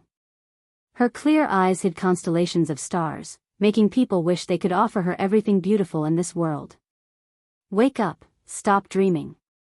Ni Young removed her hand and pinched Mo Qishan's face. "It's daytime, not the time for dreams." Mo Qishan's face reddened from the pinch. He didn't make a sound, only a softened smile spread across his face. "Oh right." Ni Young suddenly changed her tone. "Brother Mo, did you hire a teacher for Xiao Dai yet?" "I did." Mo Qishan replied. "Also, the publishers have been contacted. They think highly of Xiao Dai's writings, saying she has the potential to become a writer." Ni Young nodded. "Xiao Dai has always been smart." Ni Young grinned subtly. "Li Xiangxian's downfall is near. It's not far now." With a curve of her lips, Ni Young thought deeply. When they reached the fork in the road, Mo Qishan halted. "Okay, Yang, this is far enough. Better get back now." "Okay, brother Mo, take your time on the road, be careful." Ni Young waved at Mo Qishan. After bidding Mo Qishan goodbye, Ni Young headed back, kicking at gravel along the road as she walked, lost in thoughts. Over at Li Xiangxian's. Since her last visit to the Mo family, Li Xiangxian's mood hadn't been good. Even though she was now Baichuan's girlfriend, the old Mr. and Mrs. Mo were not as enthusiastic as before. Moreover, the couple Mo Rongping and Xiao Jiao didn't seem fond of her. Otherwise, during the banquet, Mo Rongping and Xiao Jiao wouldn't have made her feel uncomfortable in public. What should she do now? Li Xianxian sat at the desk, her expression filled with worries. Even if she were a famous writer, without being able to marry into the Mo family, it would all be in vain. Becoming a famous writer could only add luster to her. After all, she was limited in the amount of work she could remember. It seemed she had to find a solution once and for all. Li Xianxian squinted her eyes, and a cunning idea quickly flashed through her mind. Maybe she could advance through her child. A rich family like the Mo family would certainly value their descendants, and since Baichuan is the eldest son and grandson in the family, if she were to carry Baichuan's child, the Mo family would surely welcome her with open arms. Then, she could become a truly prestigious figure. Baichuan is a responsible man, and Yang is confident that as long as there's a child, Baichuan would be devoted to her and wouldn't think about that scoundrel Yang. Yes. She must have a child. With this thought, a smug smile crept onto Li Xiangxian's face. She picked up her purse, went to the pharmacy, but the first pharmacy didn't have what she wanted, so she went to the second, the third, and finally found what she wanted in the fifth. Today was the day to receive the test scores. Ni Young went to the city on her bike early in the morning. Because it was early, the streets were not crowded. Suddenly, a child ran onto the road. Ni Yang's heart skipped a beat, and she quickly hit the brakes. Screech! A harsh braking sound resonated. The child seemed stunned. His face turned white in an instant, and he looked like he had forgotten how to react. "Hey kiddo, are you okay?" Ni Young quickly stabilized her bike, got off and approached the child. "I'm all right." The surprised child shook his head weakly. This was a boy of about 4 or 5. Because of malnutrition, he was thin and pale. His clothes were ragged. One foot had a shoe on, the other did not. "Where are your parents, kiddo?" Ni Young asked next.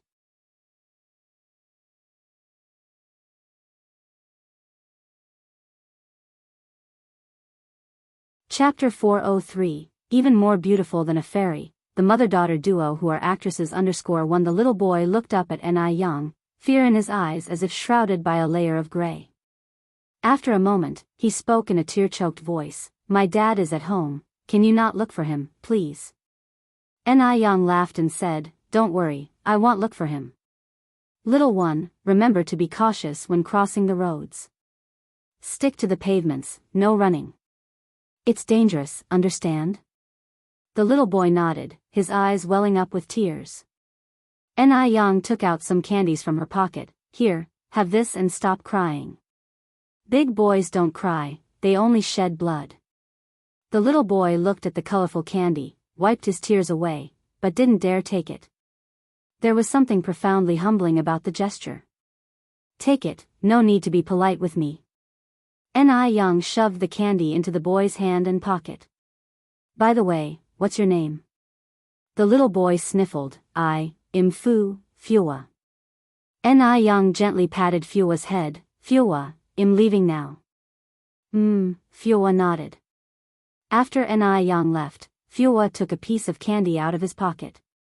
He carefully unwrapped it and put the candy in his mouth. It tasted so sweet. So sweet. "So, this is what candy tastes like." Fua held the candy wrapper up to his eyes, looking up at the sun.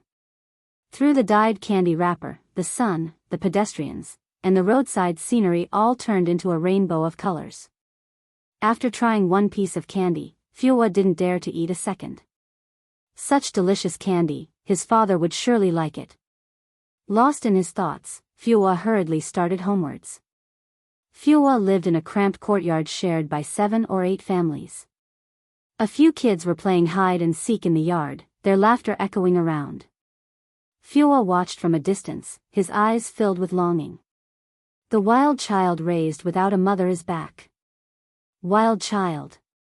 Wild child. The kids hopped around Fua, teasing him. Fua lowered his head, biting his lip and quickly walked towards his home, pushing the door to enter. The moment the door was opened, the strong smell of traditional medicine hit him. The window in the room was shut and it was dim inside. Fua picked up a stool, stood on it and opened the window, propping it open with a stick. The strong light streamed in from the window, causing the man on the bed to open his eyes. Looking at the mosquito net hanging overhead, torn and worn, the man's eyes were filled with despair. He hadn't died yet. When would this kind of life end? "Dad." Fua ran to the bed and stood on his toes to look at the man. "You little devil. Why haven't you left yet?" The man's gaze suddenly turned fierce. "Dad," Fua sniffled, attempting to hold back his tears, "I have candy. Eating it will make you better." Fua took out a handful of candy from his pocket and placed them by the man's pillow. "Dad, let me unwrap one for you to try." The man yelled angrily, "Get out. Get the hell out of here right now. I won't leave." Fua stubbornly wiped his tears away. "Fua is your son. Fua is not leaving anywhere. Leave." The man closed his eyes, hiding the sorrow in them. He had to play both father and mother roles, and it hadn't been easy raising the child. How could he bear to chase Fua away? But he was helpless. Now bedridden, he needed someone to care for him for even the simplest of tasks. Fua was only 5 years old. How could he burden his child? Even if Fua was taken away by someone else, it would be better than staying with him, a cripple. "Dad," Fua sobbed, "please don't drive me away. It'll be good, I won't make you angry again." He couldn't leave. If he left, what would happen to his dad? He couldn't leave his father all alone. The man let out a sigh, his eyes welling up with tears. Chokingly he said, "Go." "I won't go. If I must go, well, go together." The man suddenly opened his eyes, staring fiercely at Fua. He angrily retorted, "Following me will only lead you to death. Your mother is already gone. Why won't you leave? Leave. Go far away from me. So I won't have to be annoyed by your sight. You're just like your goddamn mother, bringing bad luck. Only if you, this jinx, leaves, will I have good days." While he was crying, Fua, with trembling hands, unwrapped the candy and put the red candy in the man's mouth. "Dad, have a piece of candy. This candy is really sweet, I tasted it."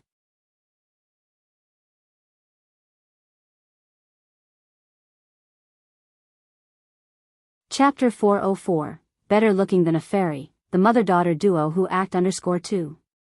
A hint of sweetness spread in his mouth, and the man suddenly began to sob quietly. How useless he was. Not only was he useless, but he had also harmed such a good child. Seeing that the man's emotions were slowly stabilizing, Fua cautiously asked, "Dad, can I stay now?"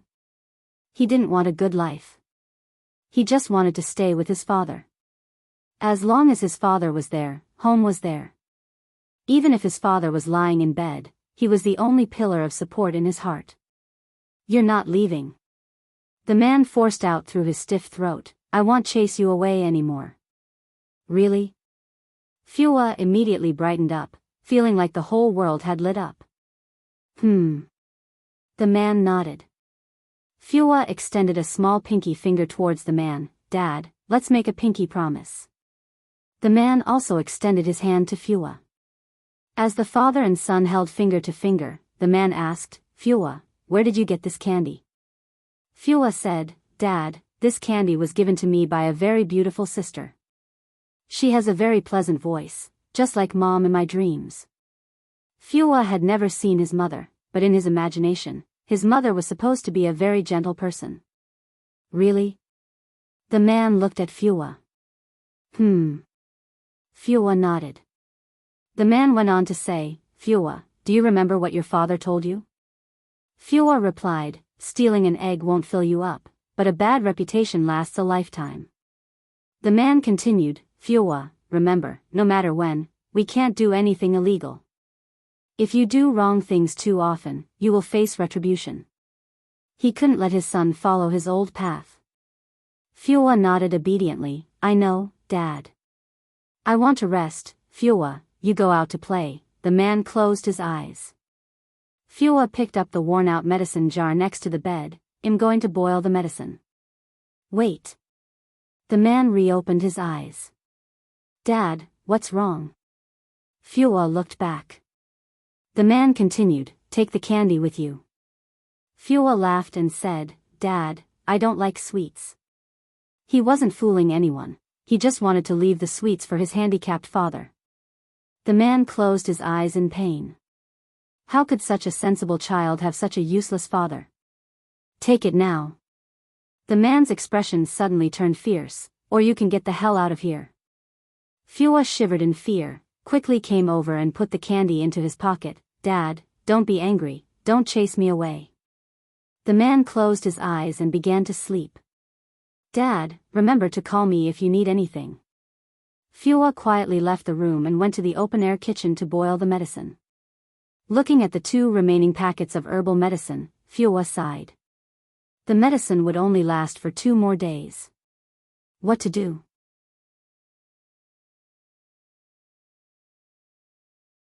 While boiling the medicine, Fua grabbed a small handful of coarse rice from the bottom of the rice vat and put it on a broken tile to make porridge.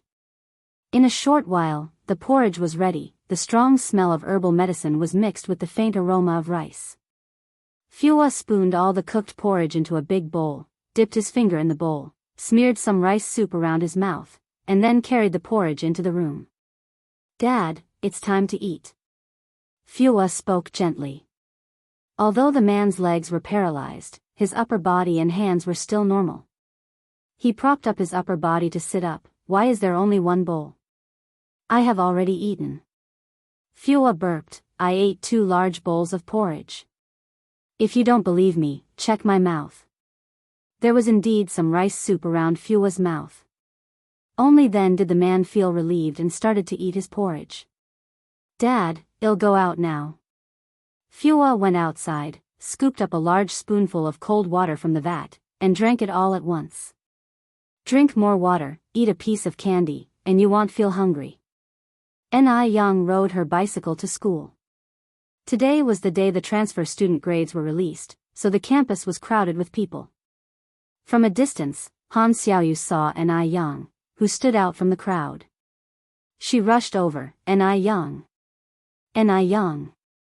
Xiaoyu." Ni Young gave a slight smile. "Congratulations, Ni Young." "For what?"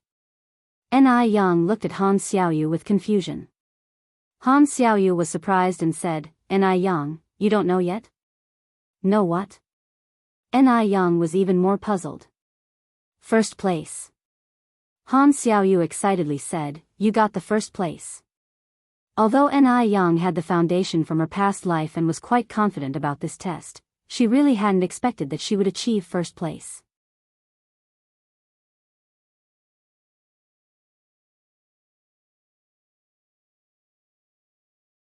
Chapter 405, Better Looking Than a Fairy, the mother-daughter duo who act _3. After all, when this newcomer is examined, it's not like there's a shortage of students with excellent academic performance. Really? Of course, it's true. Han Xiaoyu continued, "Would I joke about something like this? Come on, let me take you to see." Han Xiaoyu took Ni Young to the bulletin board where the rankings were posted. A crowd of people stood in front of the board checking their scores. "Excuse me, coming through." Han Xiaoyu managed to squeeze Ni Young into the crowd and pointed at the red list. "Ni Young, look at this." "Ni Young?" When the people around heard this, they all turned to look at Ni Young. Could this Ni Young be the one ranked first? Then, what Han Xiaoyu said next confirmed everyone's speculation. "Ni Young, I told you that you are first. You're incredibly amazing. You scored full marks in math, English, and history." The list posted not only the rankings but individual subject scores as well. Out of a total of 650 points, Ni Young had scored a high 645 points. That was 80 points higher than the second rank. Surely, this was a score good enough to crush all the other students in the school. Although it was somewhat expected for Ni Young to get full marks in math, history, and political science, what was astonishing was that she scored full marks in English too. This was simply terrifying. Ni Young responded with a smile, "I didn't expect to do this well either. By the way, Xiaoyu, you did pretty good too." Han Xiaoyu was ranked in the top 15, only 18 points behind the second rank, which was a fairly good achievement as well. Han Xiaoyu laughed and said, "Speaking of this, I have you to thank, Ni Young." If it hadn't been for Ni Yang's encouragement urging her not to be nervous that day, she wouldn't have scored so well. It must be said, meeting a good friend in life is truly important. Zhou Xuemei came to the board full of excitement. She did well this time and believed she could get a good result. Her results were indeed good, ranking 9th, placing before Han Xiaoyu. She didn't expect that the silly Han Xiaoyu would also rank 15th this time. Zhou Xuemei snorted softly. Her eyes shifted, and when she read the name at the top of the board, her expression changed instantly. Ni Young was first. It must be a case of having the same name, right? How could that infuriating tramp Ni Young possibly rank first? Right. It must be a case of having the same name. Just then, Han Xiaoyu was walking towards her arm in arm with Ni Yang. Ni Yang. Zhou Xuemei spoke out to stop Ni Yang. Since it was a case of having the same name, there was nothing she needed to be afraid of. She hadn't forgotten the bet she had made with Ni Yang on the day of the exam. What is it? Ni Yang frowned slightly at this, also recalling the bet they made that day. Apologize to me. Zhou Xuemei crossed her arms and continued, not only should you apologize, but you should also admit that on that day you were pretending to know something you didn't, just to show off. Apologize? Han Xiaoyu burst into laughter. Zhou Xuemei, you must be out of your mind. You're asking a person who got full marks in math to apologize. If anyone should apologize, it should be you to Ni Yang. Not only should you apologize, but you should also admit that you are jealous of Ni Yang. The students around them were not sure what was going on. Whispering to each other, those who understood the incident that day explained it to others. Hearing this, everyone seemed to get more excited. Apologize to her? Han Xiaoyu, you're the one who's crazy. Didn't you see my rank? I'm in the 8th place. What rank could Ni Yang possibly secure? Maybe she didn't even pass the newcomer examination. Because, other than the Ni Yang who topped the list, Zhou Xuemei did not find another Ni Yang. You're just 8th. Ni Yang is the first. Zhou Xuemei mocked, first? Han Xiaoyu, are you sure the Ni Yang who's first is the Ni Yang next to you? There are so many people with the same name. Like the Wang Chunhua ranked 7th and the Wang Chunhua ranked 46th. At these words, everyone nodded in agreement. Yes, indeed. How did they forget about people having the same names? With so many taking the newcomer's exam, the occasional occurrence of 1 or 2 people having the same name was quite normal. Ni Yang was so gorgeous, and she was even sleeping in the examination room. She just didn't seem like the sort who could come first. Seeing that everyone was supporting her, Zhou Xuemei felt even more chips in her favor at the moment. Ni Yang, apologize. Once she finished speaking, Zhou Xuemei continued, by the way, Ni Yang, I heard you're selling noodles out there. Look at you, a noodle seller, instead of minding your real business and selling your noodles, why the heck would you take the newcomer's exam? Isn't that a waste of an examination spot? In this era, working as a self-employed individual was regarded as the least promising career, even not as respected as the beggars on the street.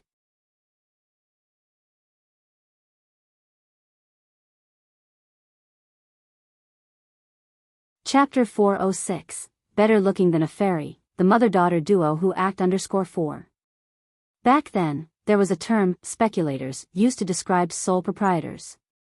Among all things, only reading is noble. To these students, they disdained sole proprietors even more. Zhou Xuemei continued, Ni Yang, if you really don't want to apologize, forget it. Actually, I can understand if you don't perform well in the exam. After all, being a sole proprietor means you're up early and working late. How could you possibly focus on studying? Zhou Xuemei was extremely smug, looking at Ni Yang with the eyes of someone pitying a wretched creature. Seemingly, this was a transfer student's examination. In reality, it was a fork in the road of life. One path led to the upper class, the other to the lower class. She had already stepped foot into the upper class while Ni Yang was destined to live in the lower class all his life. Zhou Xuemei foresaw her bright future. Just when she was about to ridicule Ni Yang some more, she saw the principal coming their way with a teacher. She achieved an outstanding result, placing 8th. Could it be that the principal came to personally congratulate her? Upon this thought, Zhou Xuemei's smugness intensified. She cast a sidelong glance at Ni Yang, gave a refined smile, and turned to greet the principal. Hello Principal Zhao, I am Zhou Xuemei. Principal Zhao was not in the mood to deal with Zhou Xuemei for the moment. He just gave a cursory nod and went straight to Ni Yang saying, Ni Yang, congratulations on achieving first place in this transfer student examination. This is your homeroom teacher, Mr. Su Yang. Upon hearing this, the smile on Zhou Zuimai's face froze. She had just mocked N.I. Yang for possibly sharing the same name with a top student. Unexpectedly, reality just delivered her a resounding slap in the face. How could this be possible? How could N.I. Yang be the top student? She took the exam so seriously and still only came in 8th, while N.I. Yang had been sleeping during the exam. Did Principal Zhao mistake someone else for N.I. Yang? Or did N.I. Yang cheat? Principal Zhao, you must have mistaken someone else for N.I. Yang. It's impossible that N.I. Yang could be top. Principal Zhao was quite happy now, and didn't notice the malice in Zhou Zuimai's assertion. He smiled and said, "No mistake, the first place is indeed this N.I. Yang." Zhou Xuemei retorted, "Principal Zhao, then N.I. Yang must have cheated." What did she mean by cheating? Principal Zhao didn't like this remark. The transfer students' exam papers were personally printed by him, the grade leader, and 3 other excellent teachers. The questions were selected by them personally, and definitely nobody else knew about it. During the exam, each class was supervised by 6 teachers, with an additional few patrolling outside. There was no chance for the students to cheat. Before Zhao could say anything, Teacher Su indignantly reprimanded, "Zhou Xuemei, this is a character insult to N.I. Yang and to all the teachers at our school. N.I. Yang did indeed rank first, so I wonder, whose work could she have copied? Apologize to N.I. Yang immediately." Upon hearing this, Zhou Zuimai's face turned pale instantly. She had indeed spoken out of turn. N.I. Yang was first, who else's work could she possibly have copied? Moreover, her words questioned not only N.I. Yang but also offended all the teachers at 3rd middle school. After all, the fact that cheating exists in an exam indicates negligence from teachers. If the exam questions were leaked, that would indicate a lack of professional ethics. The teachers at 3rd middle school are notoriously strict. How could they possibly commit such acts that betray the public's trust? The gazes of those around subtly shifted. They, too, had initially questioned if N.I. Yang cheated.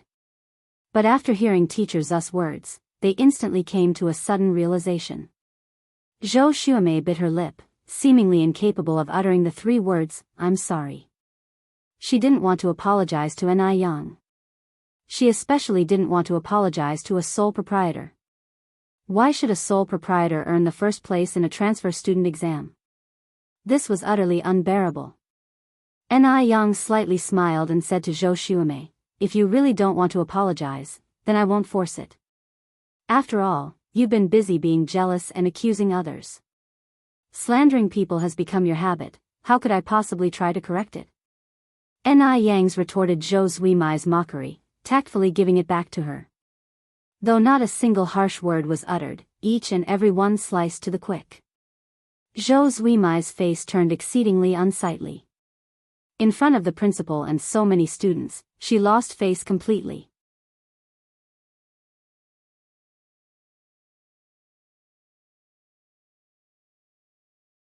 Chapter 407, Better Looking Than a Fairy, the mother-daughter duo who act _5. As she finished speaking, N.I. Yang turned to greet Principal Zhao and Teacher Su politely. Both Principal Zhao and Teacher Su nodded with satisfaction. This girl in front of them was not arrogant or impulsive, she was courteous, kind-hearted yet still sharp-edged, she wouldn't let people oppress her. Indeed, she was a well-rounded good kid. Teacher Su then said, "N.I. Yang, I'll take you to our class." N.I. Yang was now a member of their class. What an honor it was to be part of them. All right. N.I. Yang nodded, "Thank you, Teacher Su." Not everyone gets a one-on-one chance to be taken to class by a teacher. The rest had been allocated to different classes based on their test scores. They had to find their classrooms by themselves. N.I. Yang was an exception. After greeting Han Xiaoyu, N.I. Yang followed Teacher Su towards the direction of the classroom. The class that N.I. Yang was in now was Class 5. Class 5 had a total of 66 students. The whole room was incredibly crowded. In front of every desk, there was a tall stack of books. The most eye-catching was the Huanggang exam paper. At this time, Huanggang exam papers were popular nationwide, comparable to the 5 years college entrance exam, 3 years simulation, in the future. Everyone quiet down. Teacher Huang stepped onto the podium, tapping the ruler. The room instantly fell quiet, everyone turning to look at the podium. Today, I want to introduce someone important to you. In the following time, she will advance and retreat with you and take the college entrance examination together.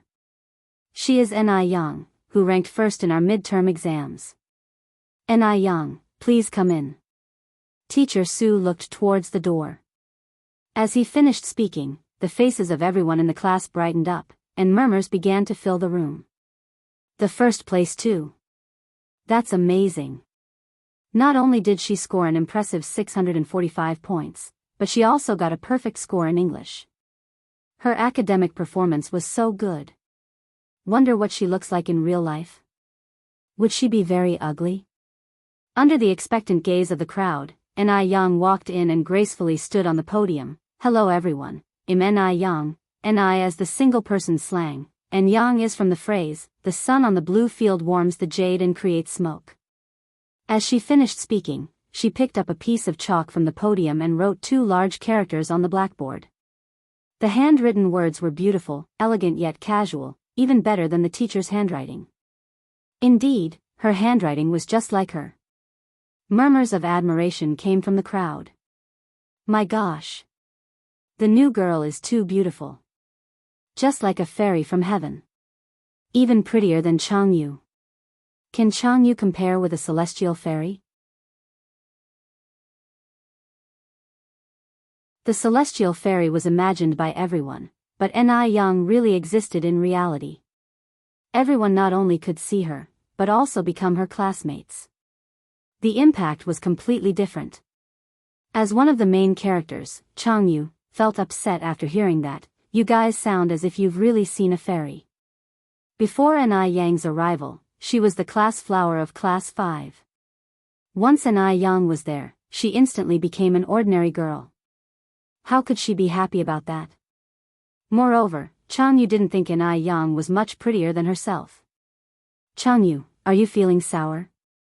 Chang Yu closed her Chinese book and turned to look at the boy speaking. You think you've seen a fairy before? I haven't seen a fairy, but I know the new girl is much prettier than you. Chang Yu sneered, what's the use of being pretty? I heard she's just a peddler. After she goes to university, she'll be a university student. Before Zhu Yuanzhang became an emperor, he was just a beggar. What's the use of being a university student? She could even become a billion-dollar heiress in the future. At that time, she would make everyone regret their actions today. Chang Yu quietly clenched her fist. After a brief introduction, Ni Yang followed Teacher Su to his office.